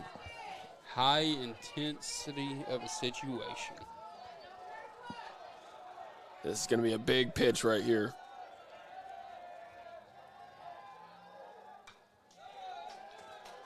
And he fouls it off. Count stays full, 3-2. Beep, beep, beep. Get back on base.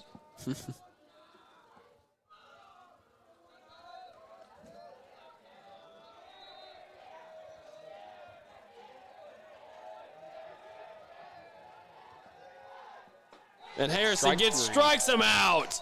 to end the inning right there. Titans take the lead 5-4, but Harrison gets out of a bad situation, and that's gonna be the end of the top of the sixth. We'll be back with more baseball.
Welcome back, Bears fans, to the bottom of the sixth inning here. Bears trail 5-4. To lead off is going to be Braden Head for the Bears.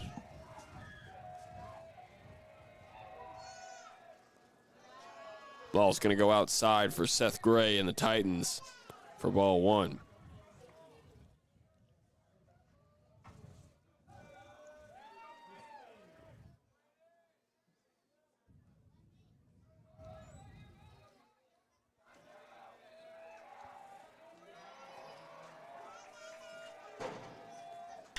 He gets a swing at it, but it goes straight to the shortstop. He can't get a hold of it, though, and he's going to get to first, and he's safe.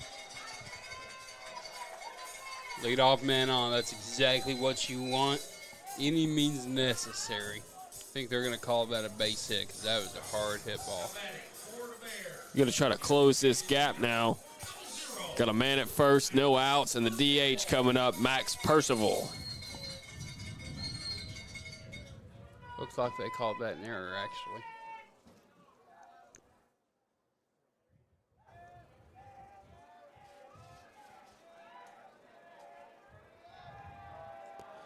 He squares up the bunt. He's a 9-hole hitter, so may be a good reason why he's doing that. He's going to try to get to second, and Header's going to get there, and he's safe. He goes over the head of the second baseman into center field. Yeah, that catcher just didn't have a firm footing to be able to get that throw off and be accurate, too. But lucky for them, that didn't cost them an extra base there.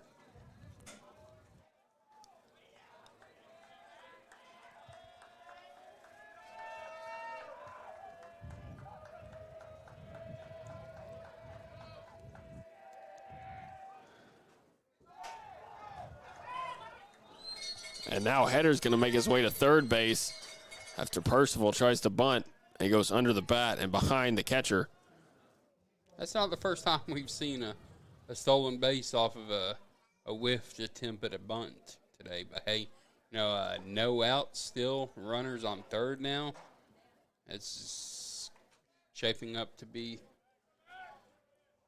a rally here by our Bears. So let's take care of business here.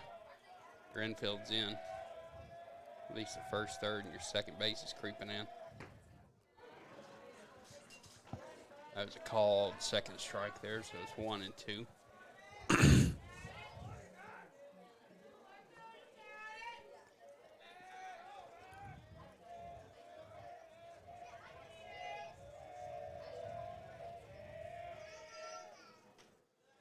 And that's going to go over the head of the catcher, and Header's going to come in and tie it all up 5-5. Bears close the gap quickly after they lose the lead in the top of the inning. So an error, stolen base, another stolen base, and then a wild pitch.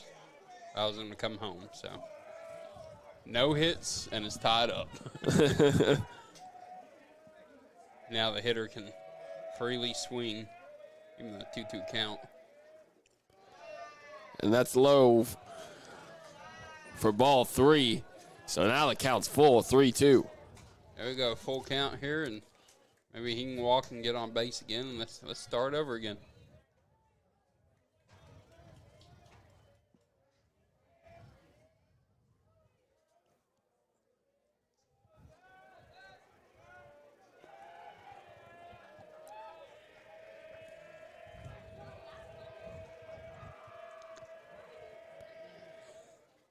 Pitch comes in, and Percival smacks it, but it goes high up in the air and onto the press box.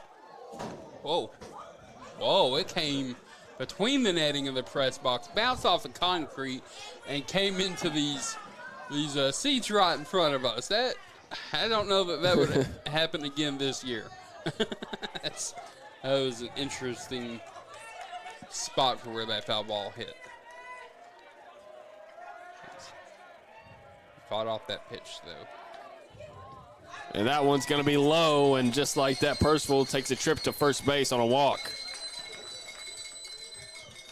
And now that we're back at the top of the order, Marquez Gooden is going to be up to bat. Now they've got a meeting on the mound here, so it may be the end of the day now. So it's a tied game already. We've got a runner on first again with no outs. Wouldn't be surprised if they pull this pitcher, but then again, he's shown no indication that that's what he's going to do, so.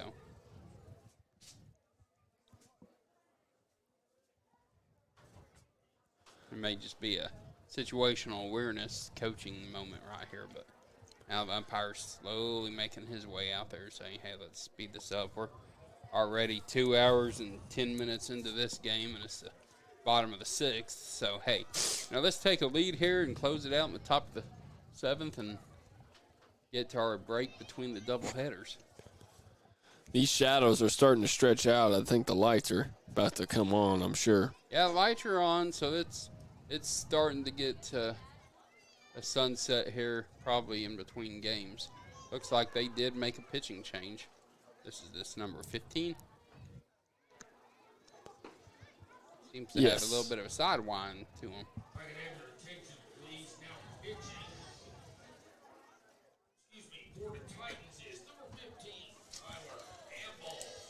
Tyler Anvil, is that what he said? Tyler Ample, I believe. Ample, okay.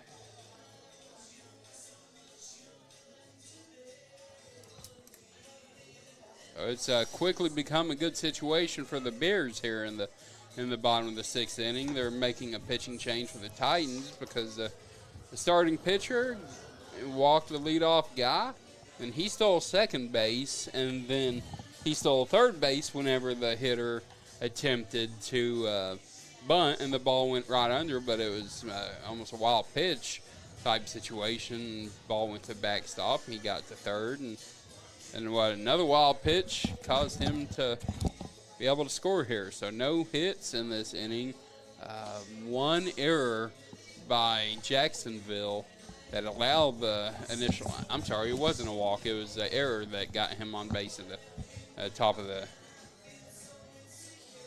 or to lead off the inning. So there was an error on the shortstop. So yeah, so error, 2 stolen bases, and a wild pitch gets him home. Really no fault of the pitcher with that. But then he lost the next guy to walk him. So. Now batting, Fort Bear. All right, back to the top of the order. Marquez Gooden, the center fielder. He's already walked twice today. He's got an eye for the baseball, that's for sure. He is a very patient hitter. He likes to make the pitcher work, too, so. He's an open stance hitter. It was almost like it was a pitch out there. The catcher was standing up ready to throw to first. But nothing doing there.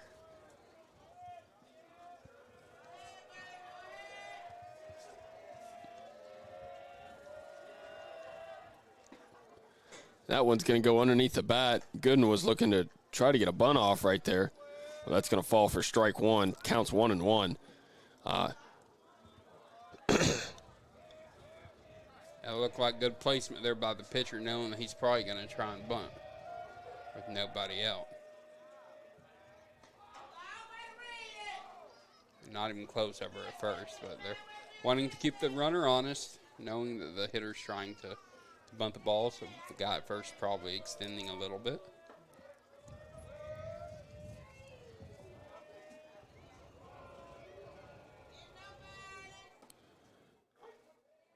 And that's going to fall for strike 2.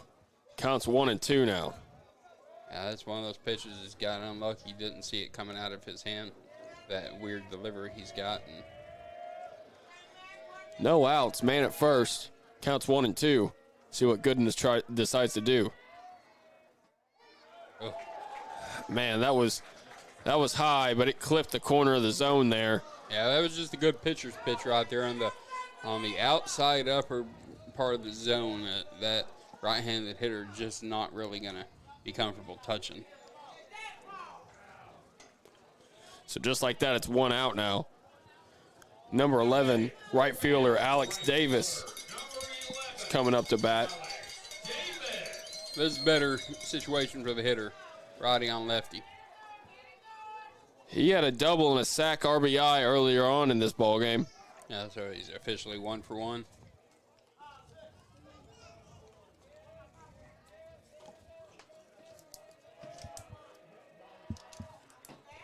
I think another pitch out. A 1-0 count.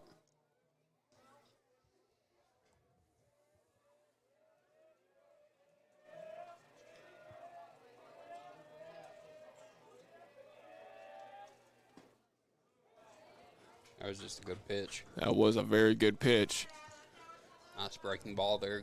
Come back over the plate there at the last moment. Counts 1-1.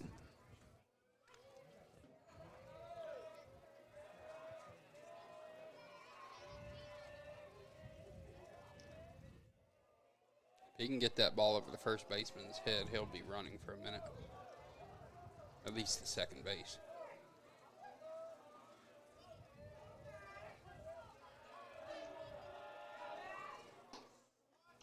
And that's high for ball 2.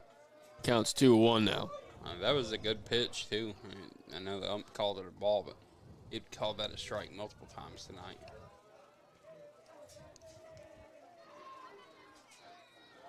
Still trying to keep that runner on us over there at first. Anything to make him not focus on the hitter, I'm okay with. Because the runner at first isn't getting a big lead.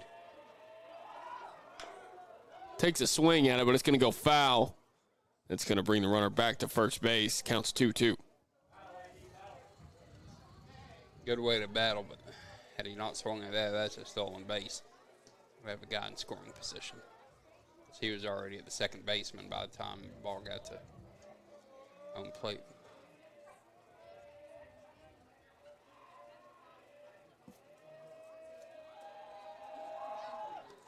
He puts it in there, and it's going to be hit right to the second baseman. And that's going to advance the runner to second base now.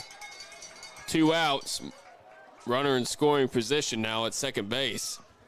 And coming up to bat is going to be number 19, Caleb Harrison. Now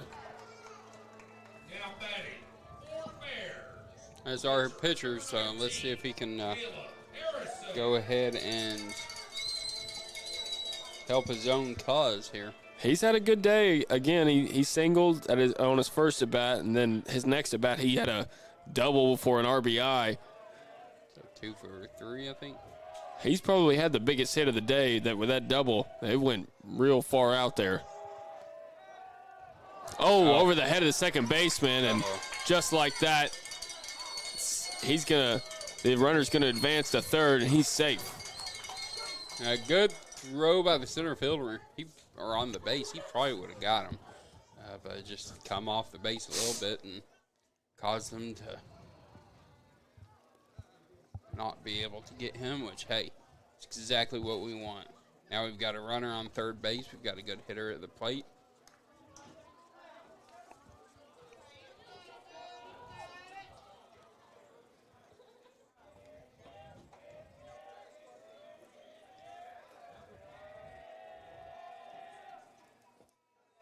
And that's in the dirt for ball 1.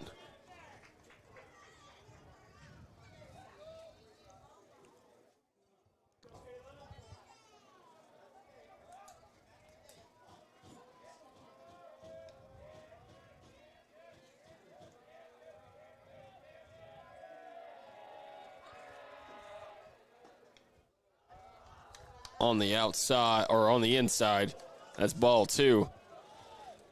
2-0 with a runner on second or on third base. It's a good hitter's count. Let's see if he can get a 3-0.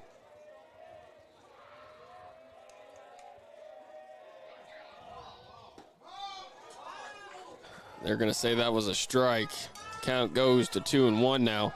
These spectators have trying to influence the call of the umpire before the ball gets to the catcher's mitt. Love it. I believe this weekend's going to be the first weekend for the Travelers. Yeah, I think it's their first home series. Yeah, first home series for the Travelers. I think they're 3-0. I think they swept their first opponent. So I was thinking about taking a trip out there Friday or Saturday. if my summer wasn't already busy, I was going to apply to work in their video production, but there's too many things going on this summer. Good laying off on that pitch. That would have been, that's one of those pitches that's in that wheelhouse that makes you tempted to go after, but good laying off on that high ball. Counts 3-1 for Harrison.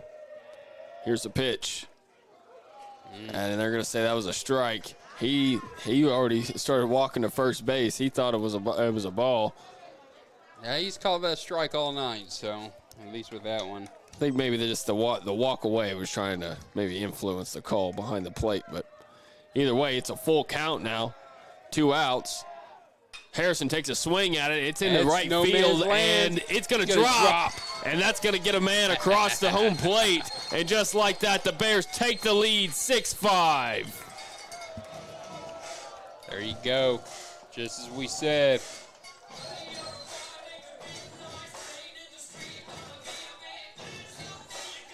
Caleb Harrison is having himself a day. That's his second RBI now, and they're going to send in a pinch runner for Caleb Harrison.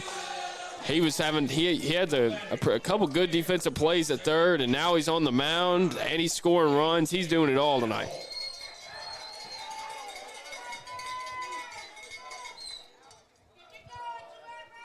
And now it's KJ Battles. Talk about another guy having a really good night. KJ Battles has singled 2 or 3 times here tonight and has made some great defensive plays over at second base before he moved to third. Yeah, he's been all over the field. Oh, nice hit into center field. See if it gets over the head. And it does. Gets over the head of the center fielder. And just like that, the pinch runner's going to head to home. And he's coming into the home plate. Triple. And he gets it. And that's a triple right there for KJ Battles. What a swing. Man, that was a beautiful piece of hitting just over the arm of the center fielder. Beautiful piece of hitting. He smacked that ball, and the center fielder had no shot at getting back there in time, just outside of the range of his glove. And now the Bears lead at 7-5. They're extending their lead here with 2 outs. 2-out rally here in the bottom of the 6th.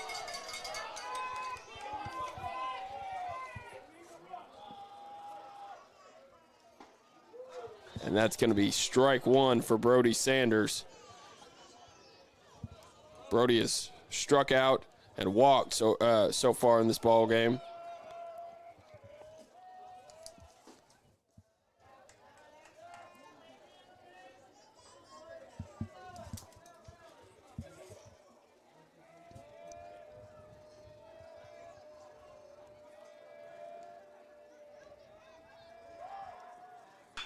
Brody gets a nice hit, then it goes in between the shortstop and third baseman, and just like that, KJ Battles comes across home plate, and that's another RBI for the Bears, and they extend their lead once again, 8-5.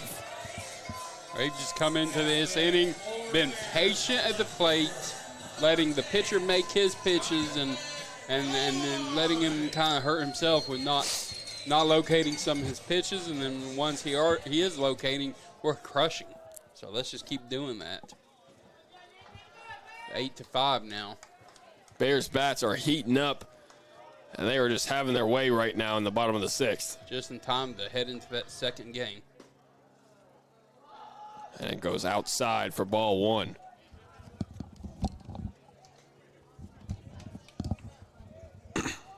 Number 10, Jonathan Goins at the plate. And they caught a run down. They catch the runner, and he's in a pickle. See what he can do. He's trying to get back to first, and they're going to get him. He tried. That was a good try.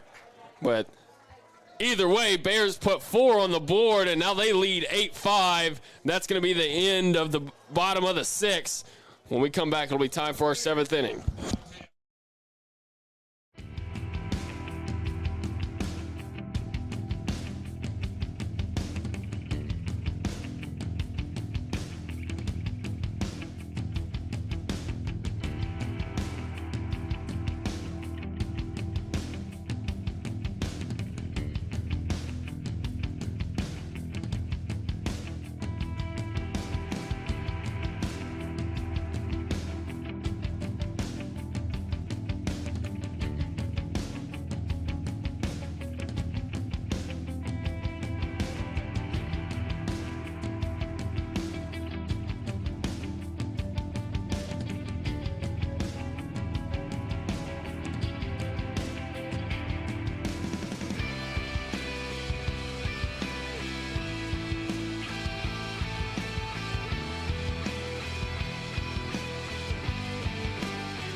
Welcome in, friends.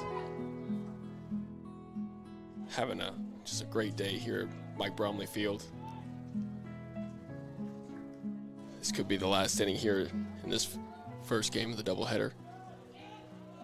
Caleb Harrison on the mound. And he throws one on the outside, just a little bit outside. Slight wind. Pitching close to 60 feet here. And it's in the dirt. It's just a lovely day out here. We're happy that everybody could join us here as the Bears have the lead 8-5. Just a beautiful day, slight wind, sun's starting to sink, and this is what you dream of if you're here in the state of Arkansas. Just a great day of baseball. And that's strike number 1. for Caleb Harrison. Strike number 1. This one's going to go foul and even up the count 2-2. Little Masters fun. Gotta love the Masters. Let's just hope we don't get the video taken off of YouTube because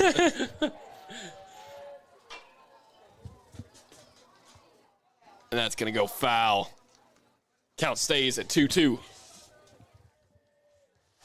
I know when you messaged me earlier saying, hey, can we do this tonight? I'm like, I don't know. And my first thing that hit in my mind was like, are we going to get in trouble for using the music? But you know, that's not a monetized video, so we're here to provide the fans of Sylvan Hills and anyone else watching some entertainment. So figured why not? Why not use that Masters music? I know you were excited whenever I told you that I'd gotten it downloaded onto our Roadcaster, so let's close this game out here.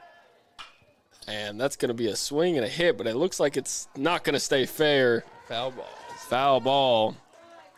Harrison's still working on the first batter of the top of the 7th here.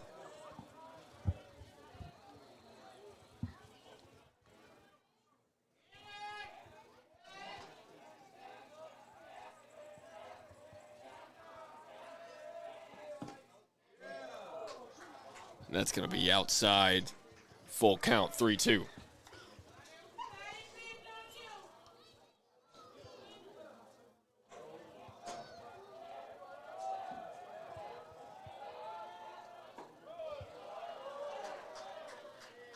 And that's going to be outside.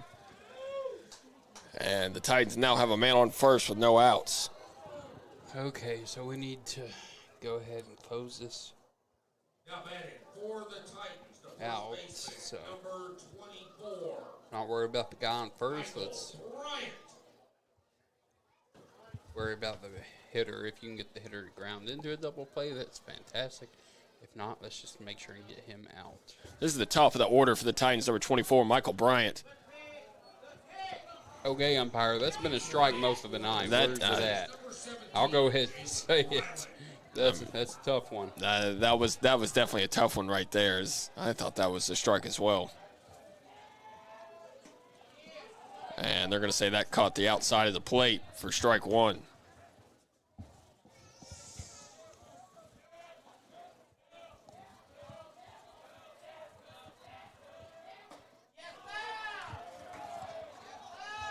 He caught him halfway in between a swing there, gets across the plate for strike 2. Counts 1-2. It'd be really nice to be able to get this guy out here, keeping that guy at first base.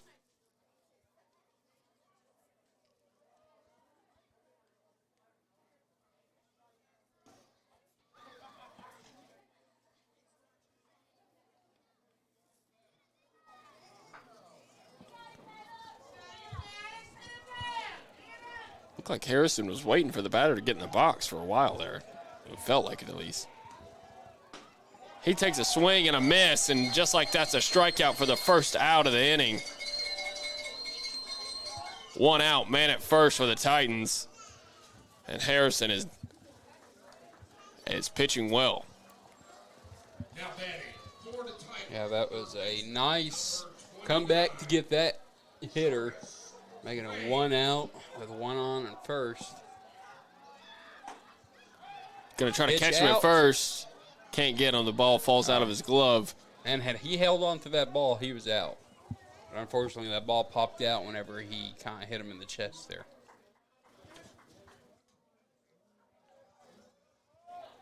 Count is 1-0.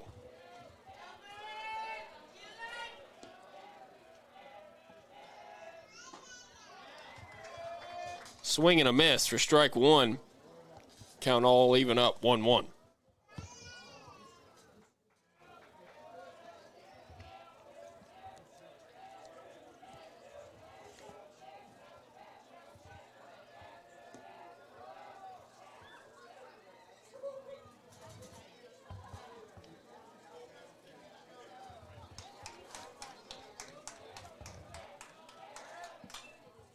And that ball is going to go foul. count now to 1-2. Pitcher's putting so much into that pitch that his hat flew off his head. And not really windy out, so nice little breeze, but not enough to knock that hat off his head. It may just be that nice head of hair he's got that keeping that hat kind of loose. That one's going to go outside, evens up the count 2-2.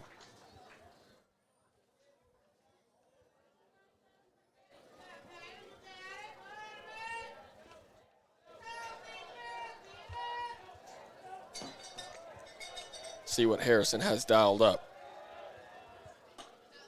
That's high, and that's going to be a full count now, 3-2. He seems like maybe he's trying to overpower his pitch right now. And that hat of his, you're sure right. His hat, it's struggling to stay on. I think he's just overpowering that pitch, and I think that's causing him to have some location issues. In the dirt behind the catcher, and just like that, he's going to walk this batter. One out, man on second and first now, and Coach Zach James is going to take a trip out to the mound. A good trip here by Coach James, saying, "Hey, we've got a 3-run lead here, and you've kind of lost these two. Good job with coming in and shutting the door on Jacksonville. We're going to go ahead and go to our next pitcher here. So, is this the second baseman? Shortstop. Let's see. Number 6, Brody Sanders, the shortstop, is going to be making a trip to the mound now. Going to unwind the tape that he had on his hand. Looks like. Giving his glasses up to someone.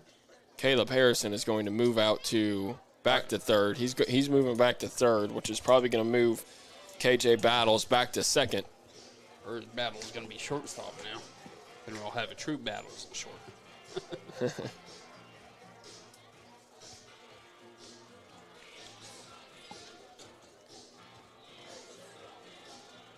Either way, at this point, with one out, let's focus on the hitter at the plate, not worry about the guys on base, because ultimately, if you get the guy at the plate, guys on the base don't matter.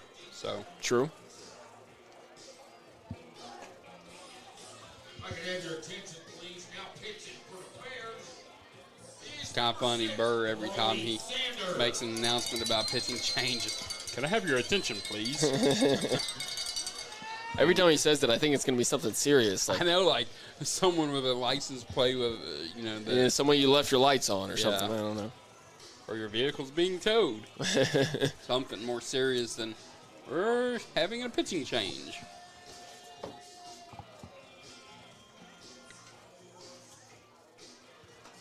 Oh, this game has slowed down massively. We are coming at 2 hours and 35 minutes or so into this game so far. Games are scheduled 4:30 and 6:30, and that's not happening. It's going to be 7:15, hopefully. I bet we probably start the next game at 7:25. You think so? Yeah, probably something like that. 7:25 or 7:30.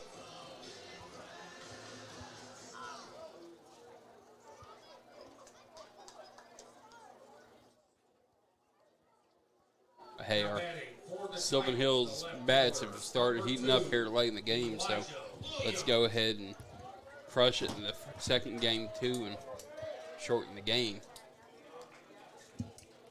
All right, Brody Sanders on the mound now for the Bears. Just focus on the hitter.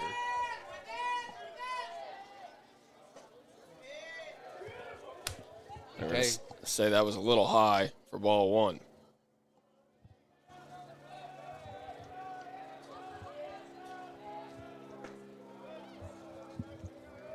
Now low for ball two. All we ask is be consistent.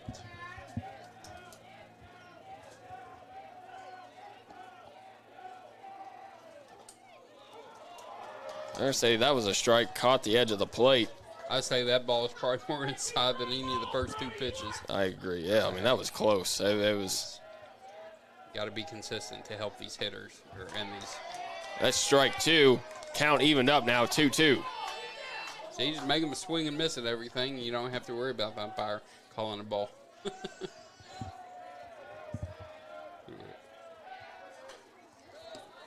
Takes a hack at it, goes foul. Count stays at 2-2. Get another strikeout right here. That'd be huge.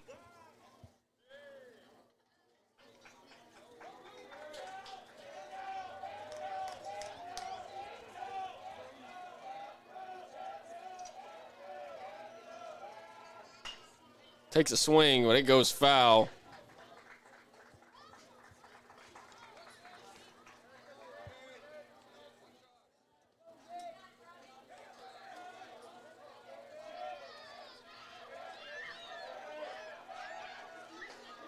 That's high. We got a full count now, 3-2. Payoff pitch here. Sanders still working on his first batter.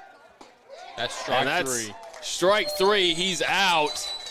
And so the first batter to go up against Brody Sanders strikes out. That was a beautiful pitch. That was beautiful. Now batting for the Titans. Froze the hitter. He's put in a spot that is hard to hit, so great pitch. 31's got a lot of hair out there. Have your attention, please. Pitch running for the Titans. Can we have your attention, please? The blue. 22's pretty tall.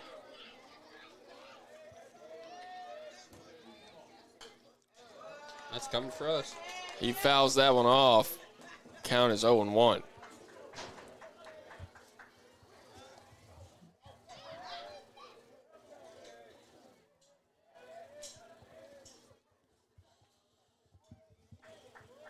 Did he call timeout? I didn't hear him call timeout.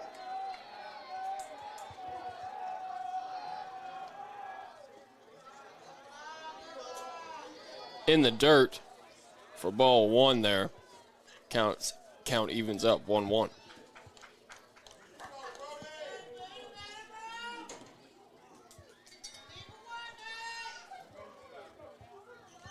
Two outs, man at second and first for the Titans. Brody Sanders trying to put this game away.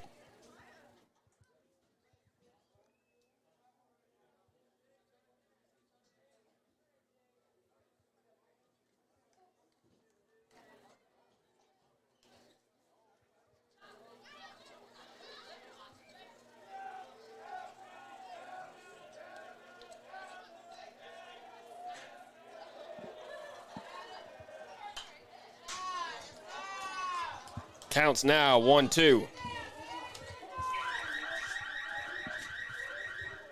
Is there a vehicle down there? I don't think so. I don't know what that. I don't think so. I don't know what that That was was. just great timing. Okay, down to the last strike here. And this could be it. Here's the 1-2 in the dirt, and the runners are going to advance off of that one. Got a runner at second and third now, 2 outs. And I think had he been able to catch that ball, I think that would have been a strike. I think it was just maybe not in the spot that he was expecting it to be in. The sun is setting, and it is a beautiful time to win a game. And that's low, and now it's going to be full count, 3-2 here for the Bears. Payoff pitch here with 2 outs, 3-2. Jacksonville down 3-2. And that's going to be outside, and bases are now loaded for the Titans. Bears lead at 8-5. And the winning run is now on base. No, that's a tying run. The tying run, my mistake. Yeah. And I'll be honest, I don't know if this next hitter is going to hit a grand slam. It might be inside the park, but I don't think he's putting the ball over one of these high fences out here. Because you're probably looking, 10, 15, and 20-foot fence? It's a pretty tall fence. Yeah. It'd take a massive shot by number 10 here. Okay, 6. Let's Remember, focus on the batter, and that's all you got to worry about. Get him out, and inning's over. They're going to say low for ball 1.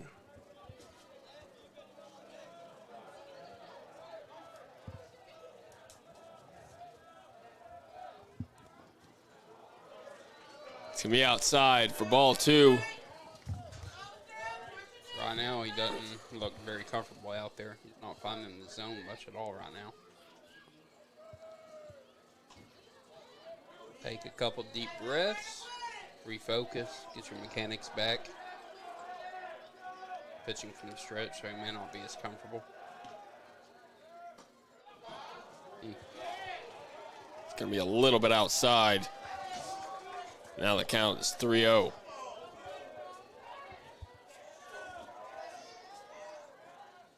And it's going to be outside again, and he's going to walk a man across home. And the Bears' lead shrinks 8-2 or 8-6.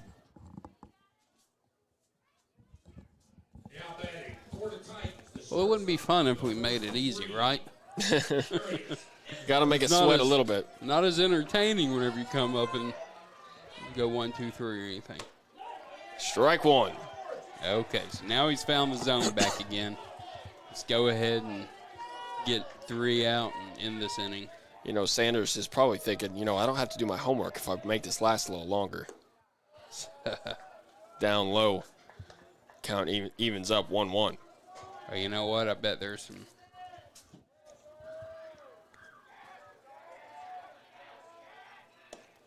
Homework's still going to have to be done either way, so let's get it done at 10 p.m. instead of 12. 2-1 count here. He takes a whack at it, and it's going to go behind the third baseman, and that's going to be a base hit for the Titans.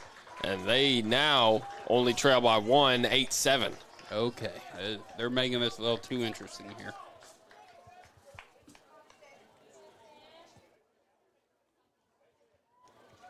Titans trying to complete this 2-out rally. And we want it to end here. This is their starting hitter, or starting pitcher, right? Yep. Seth Gray. So, he wants to drive in and run just to make sure he doesn't get a loss. That's going to be low for ball 2.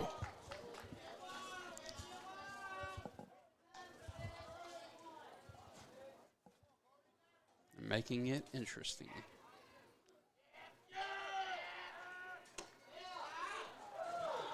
Strike 1.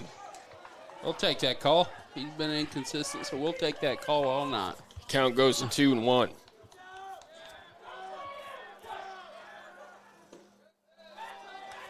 Almost caught the outside of the plate, but it's going to be ball 3. Feel like that was strike 2.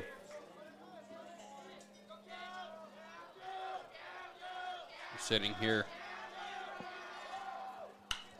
He takes a whack at it, but it goes high up in the air, pop fly. See if the first baseman can get it, and he does. And just like that, that's the end of our ball game. Bears win it 8-7, and they take the first one of this doubleheader here tonight. Thank you guys for joining us on this broadcast. Are we gonna cut this broadcast off and start a new one, or? Yeah. Okay, we're gonna end this broadcast, but make sure you tune in to our next broadcast for the second game of this doubleheader between the Sylvan Hills Bears and the Jacksonville Titans here on the Sylvan Hills Sports Network, brought to you by Natural State Sports.